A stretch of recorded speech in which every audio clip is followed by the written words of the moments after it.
बिहारी लाल की जय। श्री राधा रमण लाल की जय। श्री राधा वल्लभ लाल की जय। भागवत महापुराण की जय। सुखदेव परीक्षित जी महाराज की जय। सब संतन की जय। सब भक्तन की जय। सब विप्रन की जय। देवादिदेव महादेव महाकालेश्वर भगवान की जय। चामुंडा मैया की जय। तुलजा भवानी मैया की जय। जय जय श्री राम। जय जय श्री राम। जय जय श्री राम। द्वारिकाधीश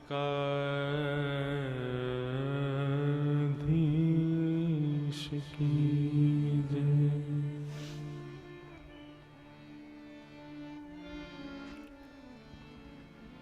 परम मंगल में परात्पर अखिलेश्वर अकारण करुणा वरुणालय भक्त वांछा कल्पतरु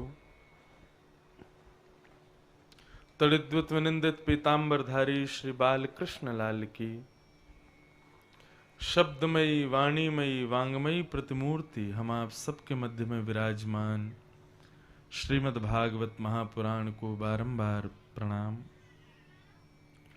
मंच पर विराजमान विप्रवृंद एवं संगीत सेवा में व्यवस्थित समस्त गंधर्वजन और आप सभी श्रोता भाई बंधु मातृशक्ति सबको मेरा बहुत बहुत जय श्री कृष्ण। थोड़ा जोर से कहिए जय श्री कृष्ण। जय सिया राम। जय श्रीमन्नारायण।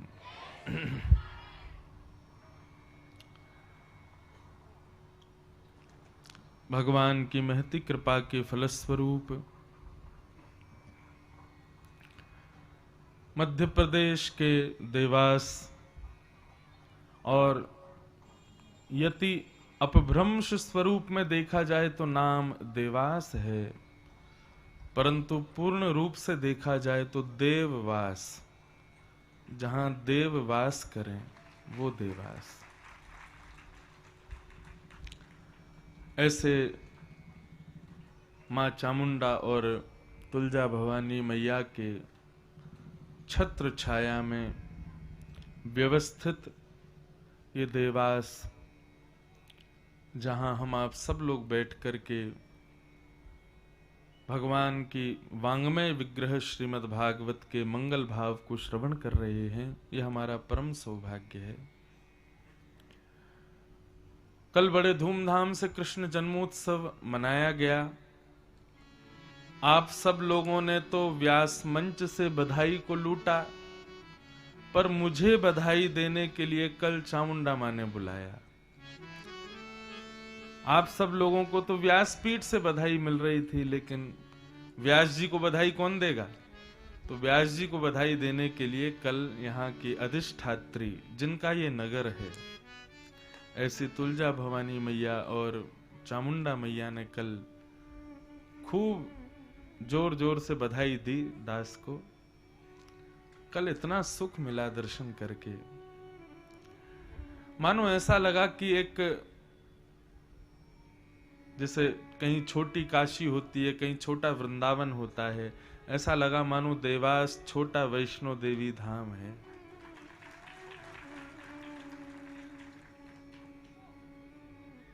तीन चार दिन से तो केवल इसी मंडल में जहां कथा हो रही है यहीं था मैं, इससे अतिरिक्त दर्शन नहीं हुआ। लेकिन कल पूरे देवास का दर्शन ऊपर पहाड़ी से मां चामुंडा देवी के सुंदर आश्रय में किया।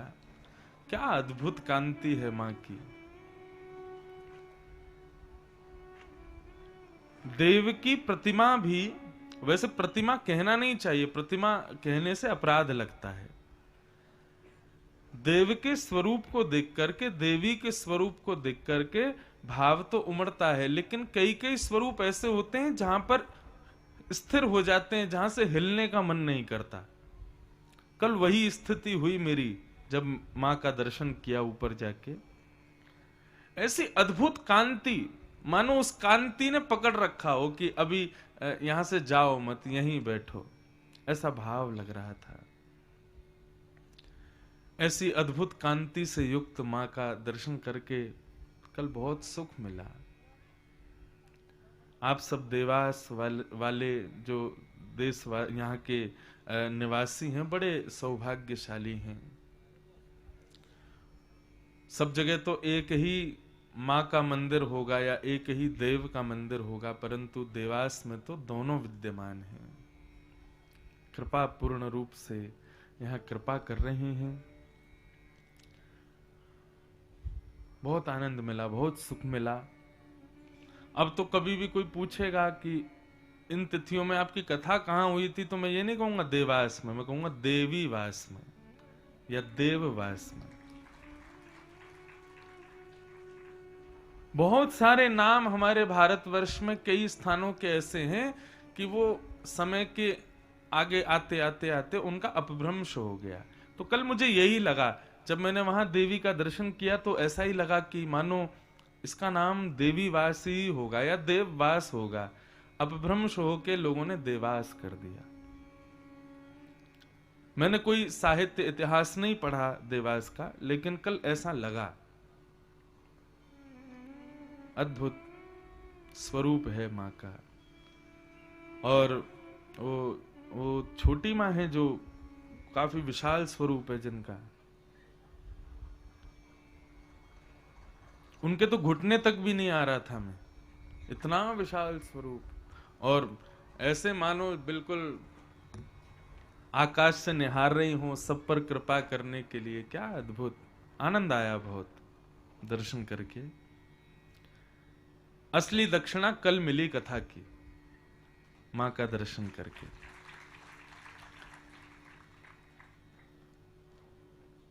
कल बड़े प्रेम और भाव से हमने कृष्ण जन्मोत्सव का सुख लिया। बंधुओं, कृष्ण जन्मोत्सव क्या है? केवल पंडाल सज गया, हमने यहां से बधाइयां टॉफी लुटा दी, आप लोग सब पीले वस्त्र में आए, सज धज के नाच लिए, वही कृष्ण जन्मोत्सव नहीं है। कृष्ण जन्मोत्सव क्या है? नंद घर आनंद भयो, नंद घर कृष्ण भयो, नंद घर लाला भयो, नंद घर कन्हैया भयो, कोई नहीं गाता, नंद घर आनंद भयो। जब हृदय में आनंद उत्पन्न हो जाए ना, जब हृदय में आनंद की हिलोरें उठने लगे, आनंद में एक उत्साह उत्पन्न होने लगे, समझना वही जन्माष्टमी है, वही नंदोत्सव है। और ये बात मैं स्पष्ट कर दूं आपके सन्मुख कि हृदय में आनंद की हिलोरें, उत्साह की हिलोरें सिवाय ठाकुर जी की कथा और ठाकुर जी के दर्शन के अतिरिक्त कहीं नहीं हो सकती। सुख की हिलोरें उठ सकती हैं, कुछ अच्छा लगे वैसा कुछ भाव हृदय में आ सकता है, लेकिन जो आनंद है ना, आनंद की परिभाषा क्या है? बहुत ध्यान से सुनना। देह को, हमारे देह को कुछ व्यवस्थाएं चाहिए। यदि उन व्यवस्थाओं में हम व्यवस्थित हैं तो हमको सुख मिलता है, लेकिन देह के अनुकूल व्यवस्था ना हो, ऐसी अव्यवस्था में भी आप स्वयं को प्रसन्न अनुभव कर रहे हो, वही आनंद है। मैं कहा करता हूं कि कथा में आप सब लोग बैठे हैं, अब सोफा पे बैठे हैं उनको तो नहीं कहूंगा, लेकिन जो नीचे बैठे हैं, जो नीचे बैठ के कथा सुनते हैं, एक आसन पर बैठ के कथा सुनते हैं, बिल्कुल मेरुदंड सीधा करके कथा सुनते हैं, अब ये कोई व्यवस्था तो है नहीं। अब व्यवस्था में आप लोग बैठे हो, 4 घंटा यदि हमारे भारतवर्ष के सारे थिएटरों में से, पिक्चर हॉल में से सीट्स निकाल दी जाएं और कह दिया जाए कि भाई नीचे जमीन पे ही बैठ के पिक्चर देखनी है, तो कल से आदमी जाना बंद कर देंगे, अपने घरों पे ही देख लेंगे, फोन में ही देख लेंगे, टीवी पे देख लेंगे। व्यक्ति को सब जगह व्यवस्था चाहिए, लेकिन ठाकुर जी की सन्निधि में अव्यवस्था में भी सुख मिले, वही आनंद है।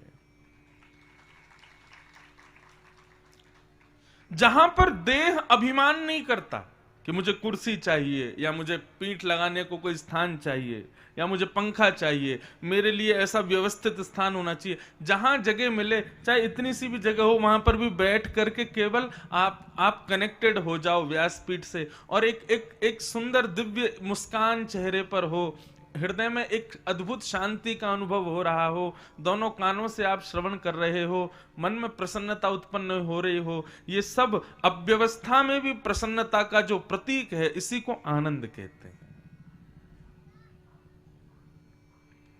भगवान गीता में अर्जुन से कहते हैं, अर्जुन संसार में दो सबसे कठिन काम हैं। पहला, खुद पढ़ना। हम लोग दूसरे के द्वारा पढ़ाने पर पढ़ते हैं, लेकिन जो व्यक्ति स्वयं अध्ययन करे, स्वयं पढ़े, स्वयं विषय को समझे, ये बहुत मुश्किल काम होता है। बिना गुरु के, बिना टीचर के, बिना एक गाइडेंस के पढ़ना बहुत मुश्किल काम है। लेकिन ठाकुर जी कहते हैं, जो स्वयं से पढ़ता है, पहला कठिन काम दुनिया का ये है। और दूसरा सबसे कठिन काम भगवान बताते हैं, बहुत देर तक शांत रह करके किसी और को सुनना। क्योंकि मानव का स्वभाव है, वो सुनने में रुचि नहीं रखता, सुनाने में रुचि रखता है, अपनी बताने में रुचि रखता है, अपनी कहने में रुचि रखता है। मुझे कभी कभी लगता है कि देवालयों में ठाकुर जी शांत क्यों रहते हैं, क्योंकि हम उनको कुछ कहने का अवसर नहीं देते, हम अपनी अपनी सुनाते रहते हैं। द्वारिकापुरी जाएंगे, द्वारिकाधीश का दर्शन करेंगे, द्वारिकाधीश को प्रणाम करेंगे, अपने दुख दर्द सुनाए आएंगे। कभी द्वारिकाधीश से पूछा, आप कैसे हो, आप ठीक हो? मेरा स्वभाव है, मैं नाथ द्वारा दर्शन करने जाता हूं। श्रीनाथ जी 500 वर्ष पहले नाथ द्वारा गए, उससे पहले गोवर्धन में रहते थे। तो कभी जब भी मैं नाथ द्वार जाता हूं ना, तो श्रीनाथ जी के सामने खड़े होते ही मेरे मन में भाव आता है, हमारे ब्रज को छोरा है और बेचारों 500 वर्ष पहले मुगलन के कारण याकू राजस्थान आनो पड़ो। तो मैं जब भी श्रीनाथ जी के सामने जाता हूं, तो मैं अपना कुछ नहीं कह के मैं केवल हाथ जोड़ के ये पूछता हूं, आप ठीक हो? ये सब राजस्थान के लोग आपका ध्यान रखते हैं, बढ़िया प्रेम से पा रहे हो कि नहीं पा रहे, भूख तो नहीं लगती ज्यादा? आप विश्वास माने मेरी बात का, आप ठाकुर जी से या देव से इस प्रकार उनका हाल पूछोगे, वैसे तो उनको कोई दिक्कत नहीं, वो सदैव प्रसन्न है, लेकिन इस प्रकार वार्ता करोगे, आपको कभी ना कभी सामने से प्रत्युत्तर मिलेगा, जरूर मिलेगा। मुझे तो हर बार मिलता है।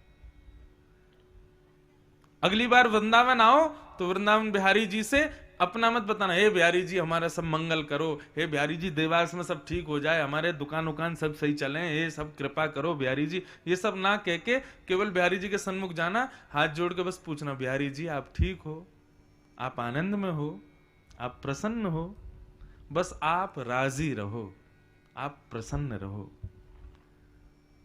इससे बड़ा कोई भाव हो ही नहीं सकता संसार का। सामान्य हम मानवों की भी इच्छा होती है कि कल को कोई व्यक्ति हमारे पास आवे, अपने दुख दर्द ना बता के हमसे पूछे हम कैसे हैं। और एक केवल भाव की पूर्णता के लिए वास्तविकता में पूछे कोई कैसे हैं। कोई वास्तविकता में पूछ लेता है ना हम कैसे हैं, अपनी सारी थकान ऐसे लगता है कि जैसे मानो नष्ट हो गई हो, सब बिल्कुल ठीक हो गया हो, कोई बस पूछ ले हम कैसे हैं। ठाकुर जी से जाके पूछो आप कैसे हो। हम तो कल गए मां के दर्शन करने, वहां पे भी उनके पास पुजारी जी ने सामने ही बैठा दिया, बोले यहीं बैठ जाओ महाराज जी दर्शन करो। तो मैं तो बस पूछ ही रहा था, मैंने मां आप ठीक हो? समानंद में देवास वाले खूब चकाचक आनंद कराते हैं आपको, सब सुख मिल रहा है, खुश हो? जब ऐसे बात करते हैं ना तब प्रत्युत्तर प्राप्त होता है। गीता का पढ़ने का एक नियम अपना लीजिए, मेरा कहां मानिएगा। गीता को कभी भी सीक्वेंस से तो पढ़ना मत कि पहले श्लोक से शुरू कर रहे हैं और फिर पढ़ते पढ़ते पढ़ते कहां तक पढ़ना। अगली बार एक नया तरीका अपनाना। क्या समझना, ये गीता कौन है? साक्षात कृष्ण है। और मैं कौन हूं? साक्षात अर्जुन हूं। गीता को कहीं से भी खोलिएगा, अपनी जीवन की सारी दुविधाएं, अपनी जीवन की सारी समस्याओं को हृदय में धारण करके गीता को कहीं से भी खोल करके पढ़ना शुरू कीजिएगा। और जहां कहीं भी भगवान कहते हैं कौन्तेय, कौन्तेय माने अर्जुन को संबोधन करते हैं, या किसी भी नाम से भगवान अर्जुन को जब बुलाते हैं, वहां पर अर्जुन का नाम हटा के अपना नाम जोड़ देना। हे इंद्रेश तुम ऐसा करो, हे इंद्रेश तुम ऐसा करो। आप इस प्रकार गीता को पढ़ना शुरू करेंगे, एक दो दिन में आपको ऐसा लगने लगेगा आपकी सारी समस्याओं का समाधान गीता आपको देती है। आज हम सबकी जेब में कौन बैठे हैं पता है आपको? गांधी जी। और इन गांधी जी को हमारी जेब में बैठाने में रुपया वो बनता कहां है? देवास में। देवास में छपते हैं सारे नोट। गांधी जी इतने बड़े व्यक्तित्व के धनी, उनकी जीवनचर्या कभी पढ़ोगे तो वो क्या कहते हैं कि मैं गीता अपने पास रखता था और जब कभी भी समस्या आती थी तो मैं गीता को कहीं से भी खोलता था, लेकिन विडंबना यह कि हर बार एक ही श्लोक खुलता था। गांधी जी बोले एक बार मैंने पुस्तक बदल दी कि हो सकता है पुरानी पुस्तक हो गई है तो वो पेज कई बार मुड़ जाते हैं, कहीं से भी खोलो वही खुलता है। तो नई पुस्तक मंगाई, कोई दुविधा आ गई थी, कोई समस्या आ गई थी, उन्होंने फिर से गीता खोली तो वही श्लोक खोला। और श्लोक क्या था? असोच्यान्नन्व सोचस्त्वम। हे अर्जुन, तुम जिस बात की चिंता कर रहे हो, जिस बात को सोच रहे हो, ना सोचने वाली बात को सोच के चिंता कर रहे हो, इसको मत सोचो। गांधी जी बोले मैं इतना शांत हो जाता था, इतना मेरा हृदय बिल्कुल ऐसा लगता था मानो किसी ने ठंडी व्यार मेरे ऊपर छोड़ दी हो, मैं बिल्कुल शांत हो जाता था मेरा चित्त। कृष्ण बात करते हैं, कृष्ण चर्चा करते हैं, लेकिन हम चर्चा का अवसर तो दें उनको, हम देते नहीं हैं, इसलिए हमें सुनाई नहीं देती उनकी चर्चाएं। अवसर दीजिए, ठाकुर जी से कभी कभी चर्चाएं कीजिए। कर्माबाई क्या करती है? कर्माबाई के पिताजी तीर्थ यात्रा पर गए और कर्माबाई से केवल इतना कह के गए थे कि कर्मा तुम मेरे ठाकुर जी का ध्यान रखना और जब तक इनका भोग ना लगे तब तक कुछ पाना मत। अब एक सामान्य बात कह के गए थे कि ठाकुर जी का केवल भोग लगा के तुमको पाना है, लेकिन कर्मा का भाव देखो, बिना नहाए धोए सुबह उठते ही केवल सीधे बिना नहाए धोए रसोई में घुस गई और खिचड़ी बना रही है ठाकुर जी के भोग के लिए। अब उसको क्या पता कि स्नान करना पड़ता है, पवित्रता का ध्यान रखना पड़ता है, लेकिन नहीं, सहज भाव से प्रवेश कर गई रसोई घर में, बनाने लगी खिचड़ी। ठाकुर जी के सन्मुख जब पात्र में रखा तो ठाकुर जी से कहती है, और एक और बात कहते हैं कि कर्माबाई जब खिचड़ी बनाती तो उस समय दातुन करती रहती थी और देखती थी खिचड़ी कहीं जल ना गई हो, तो कलची कहीं दूर होती थी तो दातुन के पीछे के भाग से खिचड़ी चला भी देती थी। ऐसी खिचड़ी खाने के लिए भगवान जगन्नाथपुरी से दौड़ के आते थे। क्यों?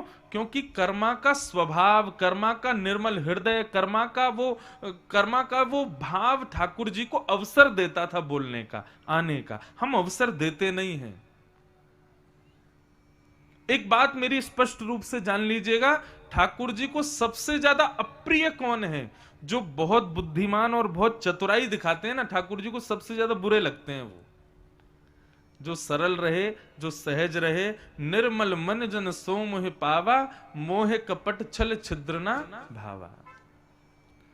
जो सरलता में, सहजता में रहता है ना, ठाकुर जी को वो प्रिय है। इसलिए आप यदि ज्यादा चतुर हो, ज्यादा बुद्धिमान हो, संसार के लिए आप अच्छे हो सकते हो, लेकिन ठाकुर जी को कभी प्रिय नहीं रहोगे। इसलिए जितना हो सके जो अपनों सुख चाहे हो तो मूर्ख बन के रहो। स्वयं कितने भी बुद्धिमान हो, कितने भी श्रेष्ठ क्यों ना हो, लेकिन स्वयं को ऐसा बता करके रहा करो कि कुछ आता ही नहीं है। सहजता में रहो, ठाकुर जी के प्रिय बनो। तो कल हमने बड़े प्रेम और भाव से ठाकुर जी का जन्मोत्सव मनाया, नंदोत्सव मनाया। नंदस्त्वात्मज उत्पन्ने जाता ह्लादो महामना, आहूय विप्रान् वेदज्ञान स्नातः सुचिरलंकृत, वाचयित्वा स्वस्तेनं जातकर्मात्मजस्य वै कारयामास विधिवत् पितृदेवार्चनं यथा। नंद जी के आत्मज उत्पन्न हुआ है, नंद जी के घर लाला हुआ है। और जैसा कि मैंने कल के प्रसंग में भी बताया था कि नंद बाबा ने पुत्र की कामना तो की थी भगवान से, लेकिन कामना के पीछे उद्देश्य क्या था? विष्णु आराधनार्थाय, गौ सेवा, संत सेवा, भगवत सेवा, इन भावों से पुत्र की कामना की थी। भगवान से किसी भी वस्तु की कामना करने की मेरी व्यासपीठ छूट देती है, करो कामना खूब, लेकिन कामना का उद्देश्य भगवत चरण अनुराग ही होना चाहिए। मेरी बात समझ रहे हैं ना आप लोग? मना किया जाता है कि ठाकुर जी से कुछ मत मांगो, लेकिन मैं छूट देता हूं, जो मन हो मांगो। लेकिन ठाकुर जी से प्रार्थना करना, हे नाथ ये वस्तु मुझे दे दो, लेकिन इस वस्तु से मेरी भक्ति में वर्धन होना चाहिए, कहीं मेरी भक्ति दूर ना हो जाए। भक्ति का संपुट लगा के वस्तु मांगोगे तो वस्तु भी भक्ति स्वरूपा हो जाएगी। मैं अपनी कथा में कभी कभी कहा करता हूं कि अपने दुर्गुणों की लिस्ट बनाओ, मेरे अंदर कितने दुर्गुण हैं, अवगुण हैं, और उन दुर्गुण अवगुणों को नष्ट करने की जरूरत नहीं है, खत्म करने की जरूरत नहीं है, उनको अंदर ही रहने दो। बस वो दुर्गुण कब बन जाते हैं? जब संसार के प्रति होते हैं, उसी को ठाकुर जी के प्रति करना शुरू कर दो, वही आपका भक्ति स्वरूप बन जाएगा, वही सद्गुण बन जाएगा। अब जैसे कि क्रोध, क्रोध दुर्गुण है, लेकिन दुर्गुण कब है? जब संसार के प्रति है। वही ठाकुर जी के प्रति हो जाए तो वही, वो क्रोध नहीं है, फिर वो प्रेम स्वरूप हो जाएगा।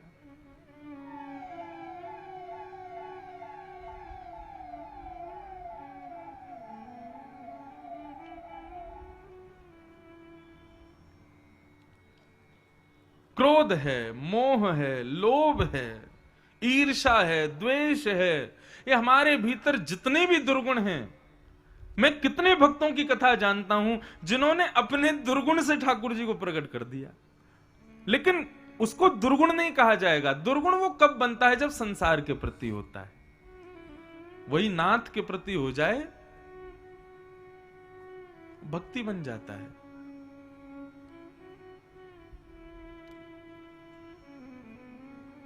भागवत में अष्ट सखाओं में एक सखा हुए श्री गोविंद दास। तो श्री गोविंद दास जी का जो स्वभाव था वो बड़ा चंचल था। चंचल मतलब ठाकुर जी से प्रेम तो करते थे, लेकिन ठाकुर जी को कभी कभी खूब सुना भी देते थे। ठाकुर जी के सामने खड़े होकर के राग गा रहे थे, ठाकुर जी का श्रृंगार हो रहा था, और श्रृंगार होते होते ठाकुर जी क्या करते, जैसे ही पुजारी जी थोड़ा इधर को जाते, सो ठाकुर जी सहज होके अपने श्रृंगार के मोतियों में से एक मोती निकाल करके गोविंद स्वामी में फेंक करके मारते।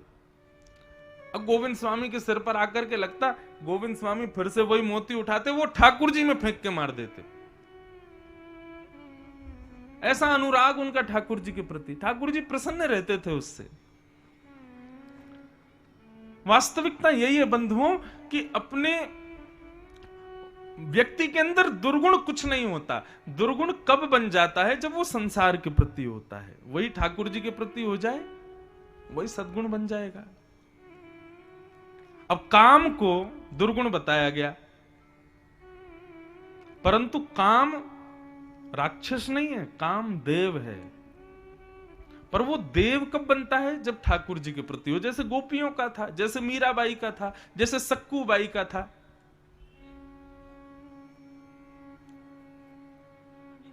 अपने दुर्गुण को ही भक्ति बना लो, उसी से ही ठाकुर जी को भजना शुरू कर दो, वही कल्याणकारी बनेगा। नंद जी के आत्मज उत्पन्न हुए, सब ब्रजवासी बड़े प्रसन्न हुए, सब आ करके नंदरानी यशोदा जी को बहुत बहुत बधाई दे रहे हैं। भागवत में वर्णन करते हैं श्री शुकाचार्य जी की ब्रजमंडल की अवस्था कहने योग्य नहीं बची है। सब लोग ध्यान से बैठो, बहुत ध्यान से सुनो। बंधुओं, प्रेम की अवस्था क्या है? नारद भक्ति सूत्र में श्री नारद जी महाराज कहते हैं, प्रेम स्वरूपम अवर्णनीयम। प्रेम की अवस्था, आनंद की अवस्था किसे कहते हैं? बोले जिसका वर्णन ना किया जा सकता हो। मैं कथा में कहता हूं, जिसका वर्णन हो जाए वो प्रेम नहीं हो सकता, वो आनंद नहीं हो सकता। आपने इंदौर का कोई बढ़िया चाट खाई आपने, और आप आकर के मुझे बता दो महाराज जी ऐसी थी, उसमें इतनी दही थी, इतनी चटनी थी, इतना जीरा था, इतना मसाला था, और वह सुनकर के मेरी जिह्वा में पानी आ जाए ना, तो यह समझ लेना कि वो स्वादिष्ट जरूर थी लेकिन आनंदमयी नहीं होगी। क्यों? क्योंकि आपने उसका वर्णन कर दिया और मैं उसका अनुभव भी कर लिया। प्रेम क्या है? ना तो बताने वाला बोल पाए और ना सुनने वाला समझ पाए, वो प्रेम है, वो आनंद है। वृंदावन का कोई कह दे कि वृंदावन ऐसा है, वृंदावन के बिहारी जी ऐसे हैं, राधा वल्लभ जी ऐसे हैं, वृंदावन की गलियां ऐसी, वृंदावन के चौबारे ऐसे, वृंदावन की लस्सी ऐसी, मिठाई ऐसी, पेड़ा ऐसे, और आप उसके अनुरूप एक बुद्धि में एक आकलन कर लो कि वृंदावन ऐसा है, तो माफ करना, ना तो उसने बताने वाले ने वृंदावन देखा है और ना आप उसको समझ पाए हो। क्योंकि वृंदावन क्या है? साक्षात प्रेम है, उसका वर्णन किया ही नहीं जा सकता। आनंद क्या है? जिसका वर्णन ना हो सके, और जिसका वर्णन हो जाए वो संसार की श्रेष्ठ से श्रेष्ठ वस्तु हो सकती है, लेकिन आनंद और प्रेम नहीं हो सकता। शुकाचार्य जी कहते हैं कि नंद घर आनंद भयो, इस भाव से ऊपर की भाव को मैं कह ही नहीं सकता, ये मेरा अंतिम भाव है। ब्रजवासियों की स्थिति, मनस्थिति कहने योग्य नहीं है, बता नहीं सकते उसको हम कि कैसा हो रहा है ब्रजमंडल में आनंद। यहां तो लिखा है, अवाद्यंत विचित्राणी वादित्राणी महोत्सवे। मतलब ब्रजवासियों की स्थिति ऐसी हो गई है, जैसे ही सुनते हैं, अरे भैया कहा भयो, बोले अरे तुम्हें ना पतो चली, नंद बाबा के लाला भयो। तो लाला भयो ये बात सुनते ही ब्रजवासी जिस स्थिति में होते हैं, जिस परिस्थिति में होते हैं, जिस व्यवस्था में होते हैं, वहीं ही नृत्य करने लग जाते हैं। और स्थिति ऐसी है कि ढोलक तो बजी रही है, तबला तो बजी रहे हैं, मंजीरा तो बजी रहे हैं, वाद्य तो बजी रहे हैं, लेकिन किसी किसी के हाथ में वाद्य नहीं आया तो जो आवाज करने वाली वस्तु मिल जाती है उसी को ही वाद्य बना के बजाने लगते हैं। इतना आनंद मना रहे हैं ब्रजवासी। ये आनंद का स्वरूप है। किसी को कुछ नहीं मिलता ना, तो सामने वाले व्यक्ति को ही नीचे झुका के उसकी कमर पे ही ढोलक बजा देते हैं, उसके सिर पे ही तबला बजा देते हैं। इतना आनंद मना रहे हैं ब्रजवासी। क्यों? बोले नंद के घर लाला भयो है। किसी को यह नहीं लग रहा है कि नंद के घर लाला हुआ है, सबको लग रहा है हमारे हृदय में लाला भयो है। ऐसा उत्सव ब्रज में मनाया गया। 1 वर्ष पर्यंत पूरे ब्रजमंडल में ये आनंद उमंग की लहर बहती रही, सब ये उत्सव मनाते रहे।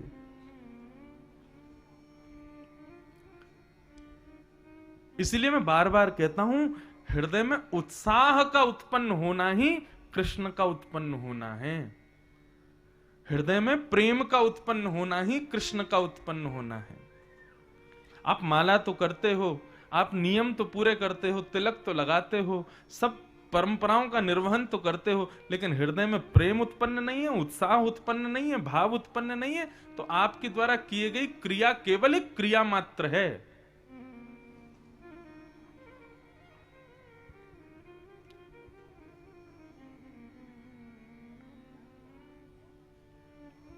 कृष्ण प्रकट हुए। नंद रानी यशोदा और नंद बाबा के आनंद का वर्णन नहीं किया जा सकता। 6 दिन के ठाकुर जी हुए, तब एक राक्षसी वृंदावन में आई जिसका नाम है पूतना। भगवान ने पूतना को भेजा। बहुत ध्यान से सुनिएगा बंधुओं, आज भले ही ब्रज लीला है, बाल लीला है, पर बाल लीला का मतलब केवल आनंद ठाकुर जी क्या क्या लीला कर रहे हैं उसको सुन के प्रसन्न होना मात्र नहीं है, उस लीला से हम क्या सीख रहे हैं यह भी बहुत जरूरी है। बहुत ध्यान से सुनना। पूतना कौन है? पूतना है अविद्या, और कृष्ण कौन है? साक्षात विद्या। अविद्या और विद्या का मिलन होने वाला है। कैसे होगा? वही पूतना की पूरी कथा है। ध्यान से सुनिएगा। कंस ने राक्षसों को बुलाया और सबसे कहा, भैया मेरे शत्रु ने जन्म लिया है, ढूंढो उसको, कहां है? पूतना ने कहा, यह कार्य आप मुझको दे दीजिए। कंस बोले, तुम कैसे जाओगी? रूप बदल के जाऊंगी। बस यही गलती की पूतना ने कि रूप बदल के गई भगवान के आगे। व्यक्ति को चाहिए भगवत सन्मुख जब होवे ना, अपना परिवेश ना बदले। रूप बदलने का मतलब मेरा श्रृंगार से नहीं है, रूप बदलने का मतलब स्वभाव ना बदले। हम संसार को रिझाने के लिए बहुत जल्दी अपना स्वभाव बदल देते हैं तो बड़े क्रोधी, लेकिन सामने वाला रीझ जाए इसलिए दिखाते हैं हम बड़े दयावंत हैं, हम बड़े खुश हैं, हम बड़े प्रसन्न रहते हैं तो बड़े लोभी, लेकिन सामने वाले को रिझाने के लिए ऐसा दिखाते हैं कि लोभ तो हमको स्पर्श भी नहीं करता। हैं तो बड़े ईर्ष्यालु, लेकिन सामने वाले को झूठी झूठी प्रशंसा करके उसके मुख पे कहेंगे हम तो तुम्हारी उपलब्धि में खुश रहते हैं, हम तुम्हारे सबसे बड़े शुभचिंतक हैं, लेकिन अंदर से उसके प्रति भयंकर ईर्ष्या है। ये जो मुखौटा हम लोग अपने मुख पे लगाते हैं ना, इसी को पूतना कहते हैं। दुनिया के सामने बना लो कितने भी चेहरे, लेकिन जब महाकाल के सन्मुख जाओ, जब श्री द्वारिकाधीश के सन्मुख जाओ, जब वृंदावन धाम आओ, जैसे हो। ठीक है, मैं ईर्ष्यालु हूं, मैं कामी हूं, मैं क्रोधी हूं, मैं लोभी हूं, मैं मोही हूं, जैसा हूं प्रभु आपका हूं, उसी रूप में सन्मुख जाओ। स्वयं को बदल के। मैंने पहले दिन ही कहा, वंशी ही क्यों धारण करते हैं ठाकुर जी? क्योंकि वंशी अपने स्वरूप को छुपाती नहीं है, जैसा स्वरूप है, जैसा स्वभाव है, उसको प्रकट कर देती है। पूतना अति सुंदर बनकर के गई वृंदावन। पूतना को कैसे पता चला कि ठाकुर जी कहां है? उसको पता नहीं चला। वो 10 दिन के अंदर जितने बालकों ने जन्म लिया सबके घर जाती है, बालकों को बधाई देने के माध्यम से, खिलाने के माध्यम से अपनी गोद में लेती है, चुपके से अपना पयोधर पान करा देती है। पयोधर में विष लगा होता है, उसको पीते ही बालक मर जाता है। इस प्रकार असंख्य बालकों को मारते हुए पूतना गोकुल पहुंची। अब देखो अविद्या किसको कहते हैं, ध्यान से सुनना। सब ब्रजवासी क्या कर रहे हैं? नंद घर आनंद भयो जय कन्हैया लाल की। सबकी आंखें ठाकुर जी को देख रही हैं, सबकी जिह्वा ठाकुर जी का कीर्तन कर रहे हैं, सबका देह नृत्य कर रहा है ठाकुर जी के उत्सव में। मतलब सब भक्ति युक्त हैं। परंतु जैसे ही पूतना गोकुल में प्रवेश करती है, अपनी रूप माधुरी से, अपने तिरछे कटाक्ष नयनों से, अपने पैरों के पायल की झंकार से, अपने सुकोमल स्वरूप से, जो कि उसका वास्तविक नहीं है, बना के आई है जबरदस्ती, उससे समस्त ब्रजवासियों को अपनी ओर आकर्षित करने लगी। यही अविद्या है। अब ब्रजवासी गा रहे हैं, नंद घन आनंद भयो जय कन्हैया लाल की। इतने में ही पूतना बगल से निकलती है, तो उसके देह से उत्पन्न होने वाली सुगंधी, उसकी रूप की कांति को देख करके वो ब्रजवासी गाना भूल जाता है, उसको देखने लगते हैं, अरे ये कितनी सुंदर है। किसी से बात करती है तो गोपियां कहती हैं, अरे ये बोलती कितना मीठा है। उसकी गजगामिनी चाल, उसकी चाल को देख करके कितने ब्रजवासी तो लट्टू हो गए पूतना पे। कई तो ये खोजने निकल गए, देखो तो सही इसका ब्याह हुआ कि नहीं हुआ, वो तो हम अपना नंबर लगा लें। इतनी सुंदर बन के गई पूतना। बंधुओं, यही अविद्या है कि व्यक्ति भगवत भाव में तल्लीन है और उस तल्लीन भाव में कोई आकर के भगवत भाव से उसको विमुख कर दे, अपनी ओर आकर्षित कर दे, वही पूतना है। अब चाहे वो आपका मोबाइल फोन हो, चाहे वो आपका फेसबुक हो, इंस्टाग्राम हो, व्हाट्सएप हो, संसार की कोई भी अपनी ओर आकर्षित करने वाली वस्तु हो, संसार में जब लगे हो तब कोई भी बुलावे, कोई दिक्कत नहीं। लेकिन जब आप कथा सुन रहे हो, आप भजन कर रहे हो, आप ठाकुर जी का दर्शन कर रहे हो, लेकिन उस स्थिति में आपका मन कहीं और चला जाए, ठाकुर जी की कथा से हट जाए, तो उस वस्तु को ही पूतना मानना, वही पूतना है। मेरा स्वभाव है कि मैं बड़े धैर्यवंत होकर कथा सुनाता हूं। मुझे कथा में बिल्कुल भी कोई आवाज भी करता है ना, मेरे से नहीं होती फिर कथा, फिर मैं समय निकालता हूं। अगर सब शांति से बैठे हैं, कोई हिले ना डुले ना, कोई उठे जाए ना, तो कथा अपने आप निकलती है। लेकिन जैसे ही कोई डिस्टरबेंस आता है ना, मेरा मन विचलित हुआ नहीं, मैं उसको साक्षात पूतना के रूप में ही देखता हूं। फिर वो चाहे फिर कोई राजनेता ही क्यों ना हो। अब हमारे मुदगल जी आते हैं, लेकिन मंच पर कब आएंगे? जब कीर्तन होगा, क्योंकि उनको पता है कि कथा के बीच में नहीं जा सकते, वो अपने भाव में हैं। जब भजन हो रहा होगा, कीर्तन हो रहा होगा, हाँ अब ये कथा से थोड़े हटे हैं, अब इनको जाके प्रणाम कर लो, इनको माला पहन। कई जगह लोग नहीं मानते बिल्कुल भी। महाराज जी आज हमारे एमएलए साहब आएंगे, आज हमारे वो आएंगे। मैंने कि भैया उनको शुरुआत में बुला लो, कथा के बाद में बुला लो, बीच में मत बुलाना। मैं फिर कथा को न्याय नहीं दे पाता। आपने इतना बड़ा पंडाल बनाया, इतनी व्यवस्था की, मुझे इतनी दूर से बुलाया, मैं इतने सारे लोगों को लेके आया, मुझे कथा कहने दो अपने भाव से। बीच में कोई वो आता है तो फिर मैं नहीं कह पाता, मैं उसको पूतना ही समझता हूं, चाहे वो प्रधानमंत्री क्यों ना हो। कथा के बीच में आएंगे तो पूतना है। अब इस बात को कोई सुन ले कथा में तो आगे से याद रखेगा कि हमको कब पहुंचना है कथा में। नहीं तो कितनी भी बड़ी पदवी के हो, कथा के बीच में मैं बोल रहा हूं और तब आप आए और आपके आने से सारी जनता आपको देखने लग जाए, तो फिर आप पूतना ही हो। हाँ एक बात है, कोई विशिष्ट संत आ जाएं कथा के बीच में, उनके लिए ये नियम लागू नहीं, उनको पूतना मत समझना। कई बार क्या होता है, संत तो देखो अपने भाव से आते हैं, अपनी मर्यादा से आते हैं, उनका आगमन तो एक चार चांद लगने जैसा है कथा में, उसके लिए कोई दिक्कत नहीं। कई बार संत आते हैं तो बीच में बोलते भी हैं कथा में, उनके लिए ये दिक्कत नहीं है। लेकिन कोई सांसारिक व्यक्ति आता है और वो आवे पूरे अपने आडंबर में आवे, महाराज 4 गार्ड आगे चल रहे हैं, पीछे पूरे 5 गार्ड चल रहे हैं और पूरे जनता उन्हीं को देखने लग जाए, तो मैं जनता से निवेदन करूंगा वो पूतना है। क्यों? आप तो कथा सुन रहे थे, लेकिन उसने अपनी ओर आकर्षित कर लिया। यही है अविद्या। जो भगवत विमुख कराए आपको, वही अविद्या है, वही पूतना है।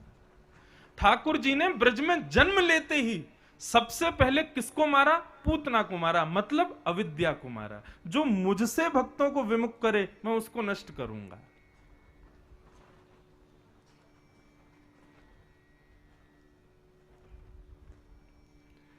पूतना आई, पूतना के रूप को देख करके सब मोहित हो गए। सब उसकी चाल, उसके ढाल, उसके नेत्र, उसके रूप, उसके स्वर, सब उसी पर मोहित हैं। इतने में ही पूतना प्रवेश करती है और कुछ गोपियों से पूछती है, अरे बहन जरा यो बताओ ये नंद भवन कहाँ को है? तब गोपियां तो एक बार को स्तब्ध हो गई, उत्तर ही नहीं दे पा रही थी, उसके रूप पर इतनी मोहित हो गई। पुत्रा ने कही, अरे बहन मैं तुमसे पूछ रही हूं ये नंद भवन कहाँ है? तब एक ने बताया, बोले ये 2 यमलार्जुन के जो वृक्ष हैं ना, ये जहां खड़े हैं तुमको दूर से दिखाई दे रहे हैं, ये नंद भवन में ही हैं, आप इनको देख के चली जाओ। यमलार्जुन के वृक्षों को देखते हुए पूतना गई और नंद भवन में पहुंच गई। अब बंधुओं यहां पर वर्णन है कि ब्रजवासियों की तो बहुत दूर की बात है, लेकिन भगवान की परम सुखदाई मां यशोदा भी पूतना के रूप पर मोहित हो गई। कहने का अभिप्राय क्या है यहां पर टीकाकारों का? यशोदा कौन है? यशोदा मतलब वो जीवात्मा जो अपनी सर्वांगीण इंद्रियों से कृष्ण का है, जो अपने सर्व भाव से कृष्ण का है, वो है यशोदा। अविद्या इतनी शक्तिशाली है कि निरंतर भगवत स्मरण करने वाले, नित्य भगवान की सेवा में रहने वालों को भी अपनी ओर आकर्षित कर लेती है।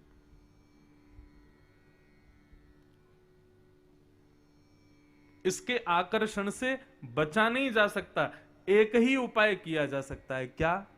जब कभी भी कथा सुन रहे हो, जब कभी भी ठाकुर जी की सेवा कर रहे हो, जब कभी भी ठाकुर जी का दर्शन कर रहे हो, उस समय में अविद्या रूपी कोई भी वस्तु यदि आपको अपनी ओर आकर्षित करे, आकर्षण जाएगा, लेकिन वो आपको ही सेल्फ कंट्रोल करना पड़ेगा। आपको या तो नजर फेरनी पड़ेगी, या तो नजरअंदाज करना पड़ेगा, या फिर अपने मन को वहां से हटा करके कैसे भी करके दृढ़ता से ठाकुर जी के चरणों में लगाना पड़ेगा। वही संभव है, नहीं तो अविद्या इतनी शक्तिशाली है कि इससे कोई नहीं बचा। अविद्या कौन है? संसार की माया, संसार की वो लुभाने वाली हर वस्तु, वो अविद्या है। अच्छा, अविद्या कब तक है? जब तक हरि सन्मुख नहीं हुई है। यहां पर यदि यह भाव भी कह दिया जाए तो भी कोई अतिशयोक्ति नहीं होगी कि उस अविद्या पर यशोदा मैया कब रीझी? जब वो अविद्या भगवान के अंतःपुर में आ गई, भगवान के सन्मुख आ गई। जब ठाकुर जी के पालना के बिल्कुल पास आके पूतना खड़ी हो गई, तब यशोदा मैया का ध्यान गया उस पे। अरे तुम तो बड़ी सुंदर हो। मतलब जब मायावी वस्तु भी जब ठाकुर जी के संबंध में आ जाए, ठाकुर जी के सन्मुख आ जाए, तो उस पर तुम्हारा भाव जाना चाहिए, नहीं तो नहीं जाना चाहिए। जैसे ही पूतना आई, पूतना के आते ही यशोदा मैया ने कहा, इतनी सुंदर।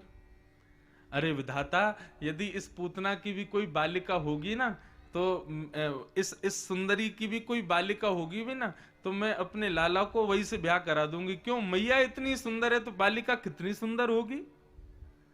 भगवान मनी मन विचार करने लगे, बोले मैया, जिनको तुम हमारी सासू मां बनाना चाह रही हो, मारने आई हैं हमको। पूतना ने अपनी रूप माधुरी से, अपनी वाणी से मैया को भी रिझा लिया। मानव का एक स्वभाव है, बंधुओं बहुत ध्यान से सुनिएगा, हम लोगों का सामने वाले के प्रति विश्वास दृढ़ कब होता है? उसके रूप को देख करके और उसके पहनावे को देख करके। परंतु ये हमारी गड़बड़ी है, ये हमारी गलती है। शास्त्र आज्ञा करते हैं, किसी भी व्यक्ति पर विश्वास करने के लिए 3 बातों का ध्यान रखो। पहला नेत्रम, दूसरा वक्त्रम, तीसरा विकारेण। सबसे पहले तो उसके आंखों की गंभीरता को देखो। ज्यादा चतुर तो नहीं है, ज्यादा चपल तो नहीं है, ज्यादा मटकती तो नहीं है इधर उधर। यदि गंभीर हैं, धीर हैं, तो वो संबंध बनाने योग्य है, तो वो विश्वास के योग्य है। दूसरा वक्त्रम, बोलता क्या है, कैसे बोलता है, क्या कहता है।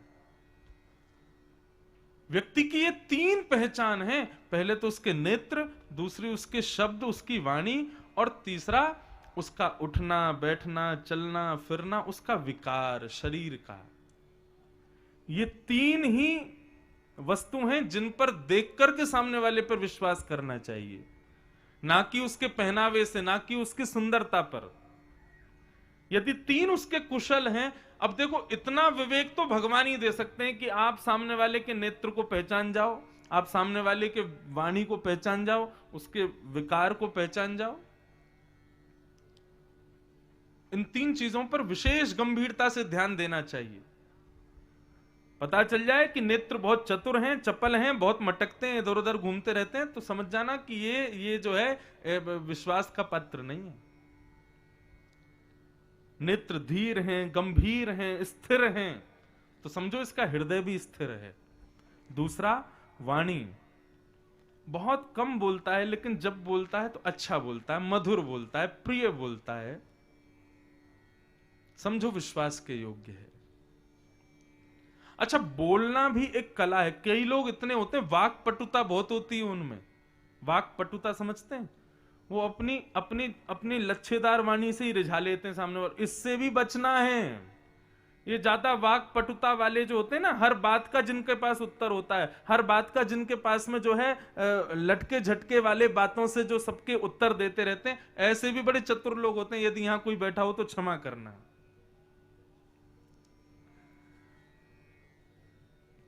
बंगला में एक बात कहते हैं, अति भोक्ति चोरे लक्षण। ये ज्यादा दिल्लर तिल्लर जो लोग होते हैं ना, ये चोर के लक्षण हैं। सामान्य रहे, वो विश्वास के योग्य है। और विकारेण, कई लोगों के बैठने के तरीके से पता चल जाता है कि कैसा है। सामने कोई विद्वान बैठे हैं, कोई महात्मा बैठे हैं, कोई, उनके आगे पैर पर पैर रख के कभी नहीं बैठना चाहिए। कई लोग सोफा बैठते हैं ना, ऐसे पैर पर ऊपर पैर लटका के बैठते हैं, ये एक अदब का लक्षण होता है। विद्वत जनों के सामने, वैष्णवों के सामने ऐसे नहीं बैठना चाहिए। आपका विकार बता देता है, शरीर की आकृति, बैठना उठना चलना बता देता है कि आपका हृदय कैसा है। इसलिए आगे से कभी किसी पर विश्वास करो तो इन तीन चीजों को देखना। पहले तो उसकी आंख, दूसरी उसकी वाणी, और तीसरा उसका विकार।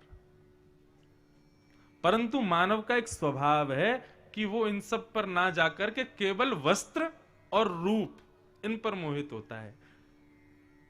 यदि आप वस्त्र और रूप पर मोहित हो रहे हो तो सामने वाला जरूर पूतना है, सावधान रहना। सब मोहित हो गए पूतना पर। कुछ गोपियां आई, आकर के यशोदा मैया को बाहर ले गईं। पूतना बोली, मैं लाला को संभाल लूंगी, आप थोड़ा हुआ हो। लेकिन जैसे ही पूतना ने ठाकुर जी को गोद में लिया, 6 दिन के हैं अभी कन्हैया, सब जिसके रूप पर आकर्षित हो गए, वो कन्हैया जब पूतना की गोद में जाते हैं तो अपने नेत्रों को बंद कर लेते, नहीं देखते। तू भले ही बहुत सुंदर कपड़े पहन के आई है, भले ही तुझमें से बहुत महक आ रही है, तू भले ही बहुत सुंदर श्रृंगार करके आई है, लेकिन मैं तुझे नहीं देखूंगा। क्यों? क्योंकि तू अपने स्वभाव को, स्वरूप को बदल करके आई, आडंबर कर रही है। यहां पर आकर के आडंबर करने वाला ठाकुर जी को प्रिय नहीं है।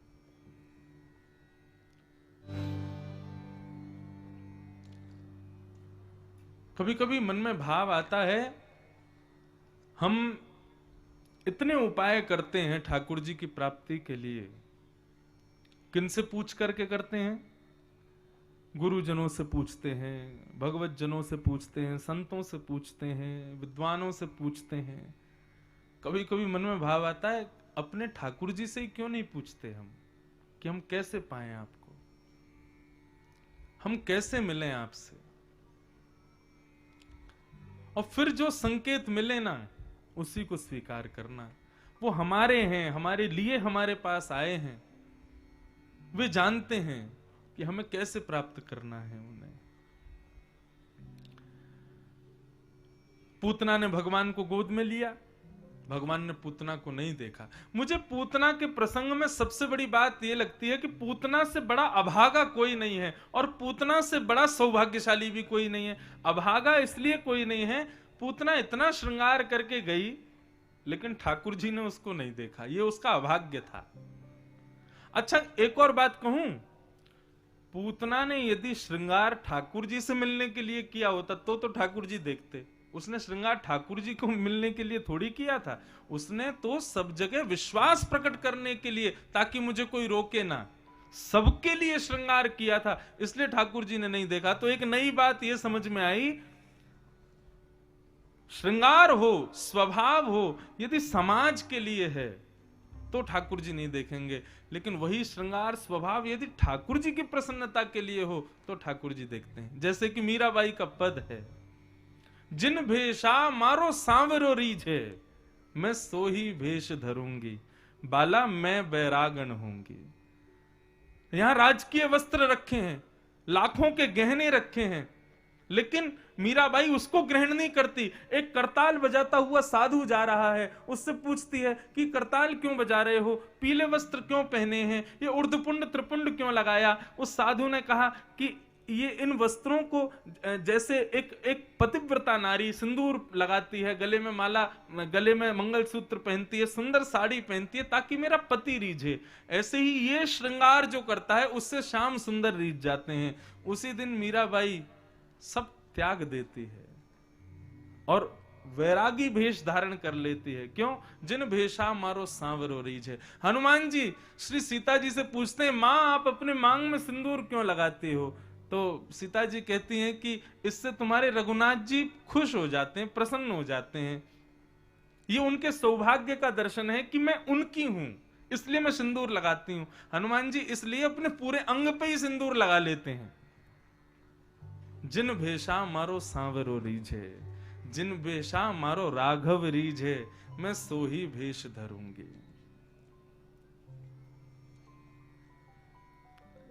पूतना का श्रृंगार, पूतना का स्वरूप, पूतना का स्वभाव संसार के लिए है। यदि ठाकुर जी के लिए होता तो ठाकुर जी देखते। पूतना ने अपना पयोधर भगवान के मुखमंडल में दिया, भगवान ने विष को पिया, उसके दुग्ध को पिया, उसके पुण्यों को पिया, पापों को पिया, रस तत्वों को पिया, और पीते पीते पीते पीते पीते पीते ठाकुर जी ने अंत में कस करके पूतना के प्राणी शमम रोष शमन वितो पिबत, ठाकुर जी ने पूतना के प्राणों को निकालना शुरू किया। और जैसे ही पूतना के प्राण निकलने लगे, थोड़ी देर तो पूतना बैठी रही, लेकिन थोड़ी देर बाद व्याकुल होने लगी, घबराहट होने लगी, पसीना युक्त होने लगी, धीरे धीरे उसका सारा मेकअप धुल गया। ये विशाल नेत्र, बड़ी बड़ी भौहें, बड़े बड़े कान, काला कलूटा स्वरूप, बड़ी बड़ी जटाएं, बड़े बड़े दांत, नाखून आदि राक्षसी रूप में प्रकट हो गई पूतना। हमारे पूज्य पिताजी इस भाव में एक बात कहते हैं, कभी कभी मुझे समझ आती है, व्यक्ति कितना भी संवार ले, सजा ले, लेकिन जब उसका अंतिम समय आता है तो वो अपने वास्तविक रूप में आ जाता है। मृतक व्यक्ति को देखना, उसको देख करके ना प्रशंसा नहीं होती, भय लगता है। क्यों? वो उसका वास्तविक रूप है, जिसको उसने इतने वर्षों से सजा संवार करके रखा था। एक बाल भी अगर सफेद हो जाता तो तुरंत उस पर मेहंदी लगा लेना, डाई कर लेना, कान से सुनना बंद हो जाए तो तुरंत कानों में ड्रॉप डलवा के फिर वो मशीन लगा लेना, किसी को दिखे ना, आंखों से दिखना बंद हो जाए तो चश्मा लगा लेना, और आदि आदि प्रकार से अपने आप को हर तरीके से उसने बचाने का प्रयास किया। लेकिन अंत ऐसा होता है कि वो उसके वास्तविक रूप को प्रकट कर देता है। पूतना के जैसे ही प्राण पिए भगवान ने, मानो इस विषय को इस प्रकार से वक्ता कहना चाहते हैं कि जब ठाकुर जी प्राण हरण करते हैं तब वो अपने वास्तविक रूप में आता है। सूरदास जी कहते हैं, जा प्रियतमसों प्रीति घनेरी, जिस प्रियतम से बहुत प्रेम था, अंतिम समय में ताही देख डर जई हैं, उसको देख के फिर डर लगता है। ये संसार को रिझाने लुभाने वाले चेहरे हैं हमारे, असली तो तब आते हैं जब मृत्यु आती है समीप। पूतना अपने राक्षस भेष में आ गई, भगवान ने जैसे ही प्राणों को निकाला है, अरे बालक छोड़, अरे लाला छोड़, अरे बालक छोड़, चिल्लाने लगी। तो 6 दिन के कृष्ण, अभी दांत भी नहीं निकले, दांत भी तो बहुत दिन बाद, क्या 6 दिन का बालक तो स्वयं को संभाल भी नहीं पाता, लेकिन 6 दिन के ठाकुर जी बोल पड़े, मौसी जी हम पे तो पकड़ो ही आवे, छोड़ो ना आवे, और एक बार जाकू पकड़ लेना तो फिर ठिकाने लगा के छोड़ें। कभी कभी लगता है पूतना के प्राण तो भगवान के स्वर सुन के ही निकल गए होंगे, 6 दिन का बालक बोल रहा है। और पूतना का विशाल विकराल स्वरूप नंद भवन के पीछे जाकर के गिर पड़ा, पूतना के प्राण निकल गए। बोलो पूतना मर्दन भगवान की। और यदि ऐसा कहूं तो कोई अतिशयुक्ति नहीं, अविद्या मर्दन भगवान की जय। ठाकुर जी के सन्मुख जब कोई जाता है, वास्तविकता में जब ठाकुर जी उसको स्वीकार करते हैं तो सबसे पहले उसकी अविद्या को नष्ट करते हैं। और उसकी अविद्या क्या है? भगवत विमुख वस्तुओं के प्रति आसक्ति ही उसकी अविद्या है, उसको नष्ट करते हैं। भगवान ने पूतना का वध किया। वध करने के बाद भगवान ने पूतना को गति कौन सी दी? जो माता यशोदा को प्राप्त होनी चाहिए। इसमें अब पूतना का सौभाग्य है। पूतना का नाम अच्छा नहीं, रूप अच्छा नहीं, काम अच्छा नहीं, स्वभाव अच्छा नहीं, भगवान के पास आने का आशय अच्छा नहीं, तब भी भगवान ने उस पर कितनी बड़ी दया की। जो गति मां यशोदा को प्राप्त होनी चाहिए वो गति पूतना को मिली। भागवत में स्पष्ट लिखा है, पूतना लोक बालग्नि राक्षसी रुधिरासन जिघांक्षयापि हरे स्तनम दत्वा सदगतिम। क्यों? क्योंकि भगवान को जिस प्रकार से वो मारने के लिए आई है वो प्रकार ठाकुर जी को प्रिय आ गया, अच्छा लग गया। भगवान बोले कैसे मारने आई है? बोले स्तनम दत्वा सदगतिम। अरे स्तन पिला करके तो मां लाड़ करती है, लेकिन ये कैसी पूतना स्तन पिला के मारने आई है? भगवान इसी बात पर रीझ गए। कितने दयालु हैं ठाकुर जी, कितने कृपालु हैं। ठाकुर जी की दया कृपा का तो अनुभव ही कहां। एक कथा आती है, एक भगवान का भक्त था सदन कसाई। कसाई था वो,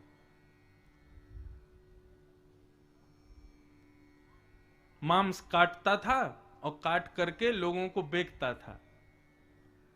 लेकिन वो भक्त कैसे बन गया? भगवान का भक्त तो था नहीं, सहज ही भगवान ने उस पर कृपा की। भक्त दो प्रकार से बनते हैं, एक तो हम प्रयास करें ठाकुर जी को प्राप्त करने का, और एक होता है ठाकुर जी प्रयास करें भक्त को प्राप्त करने का।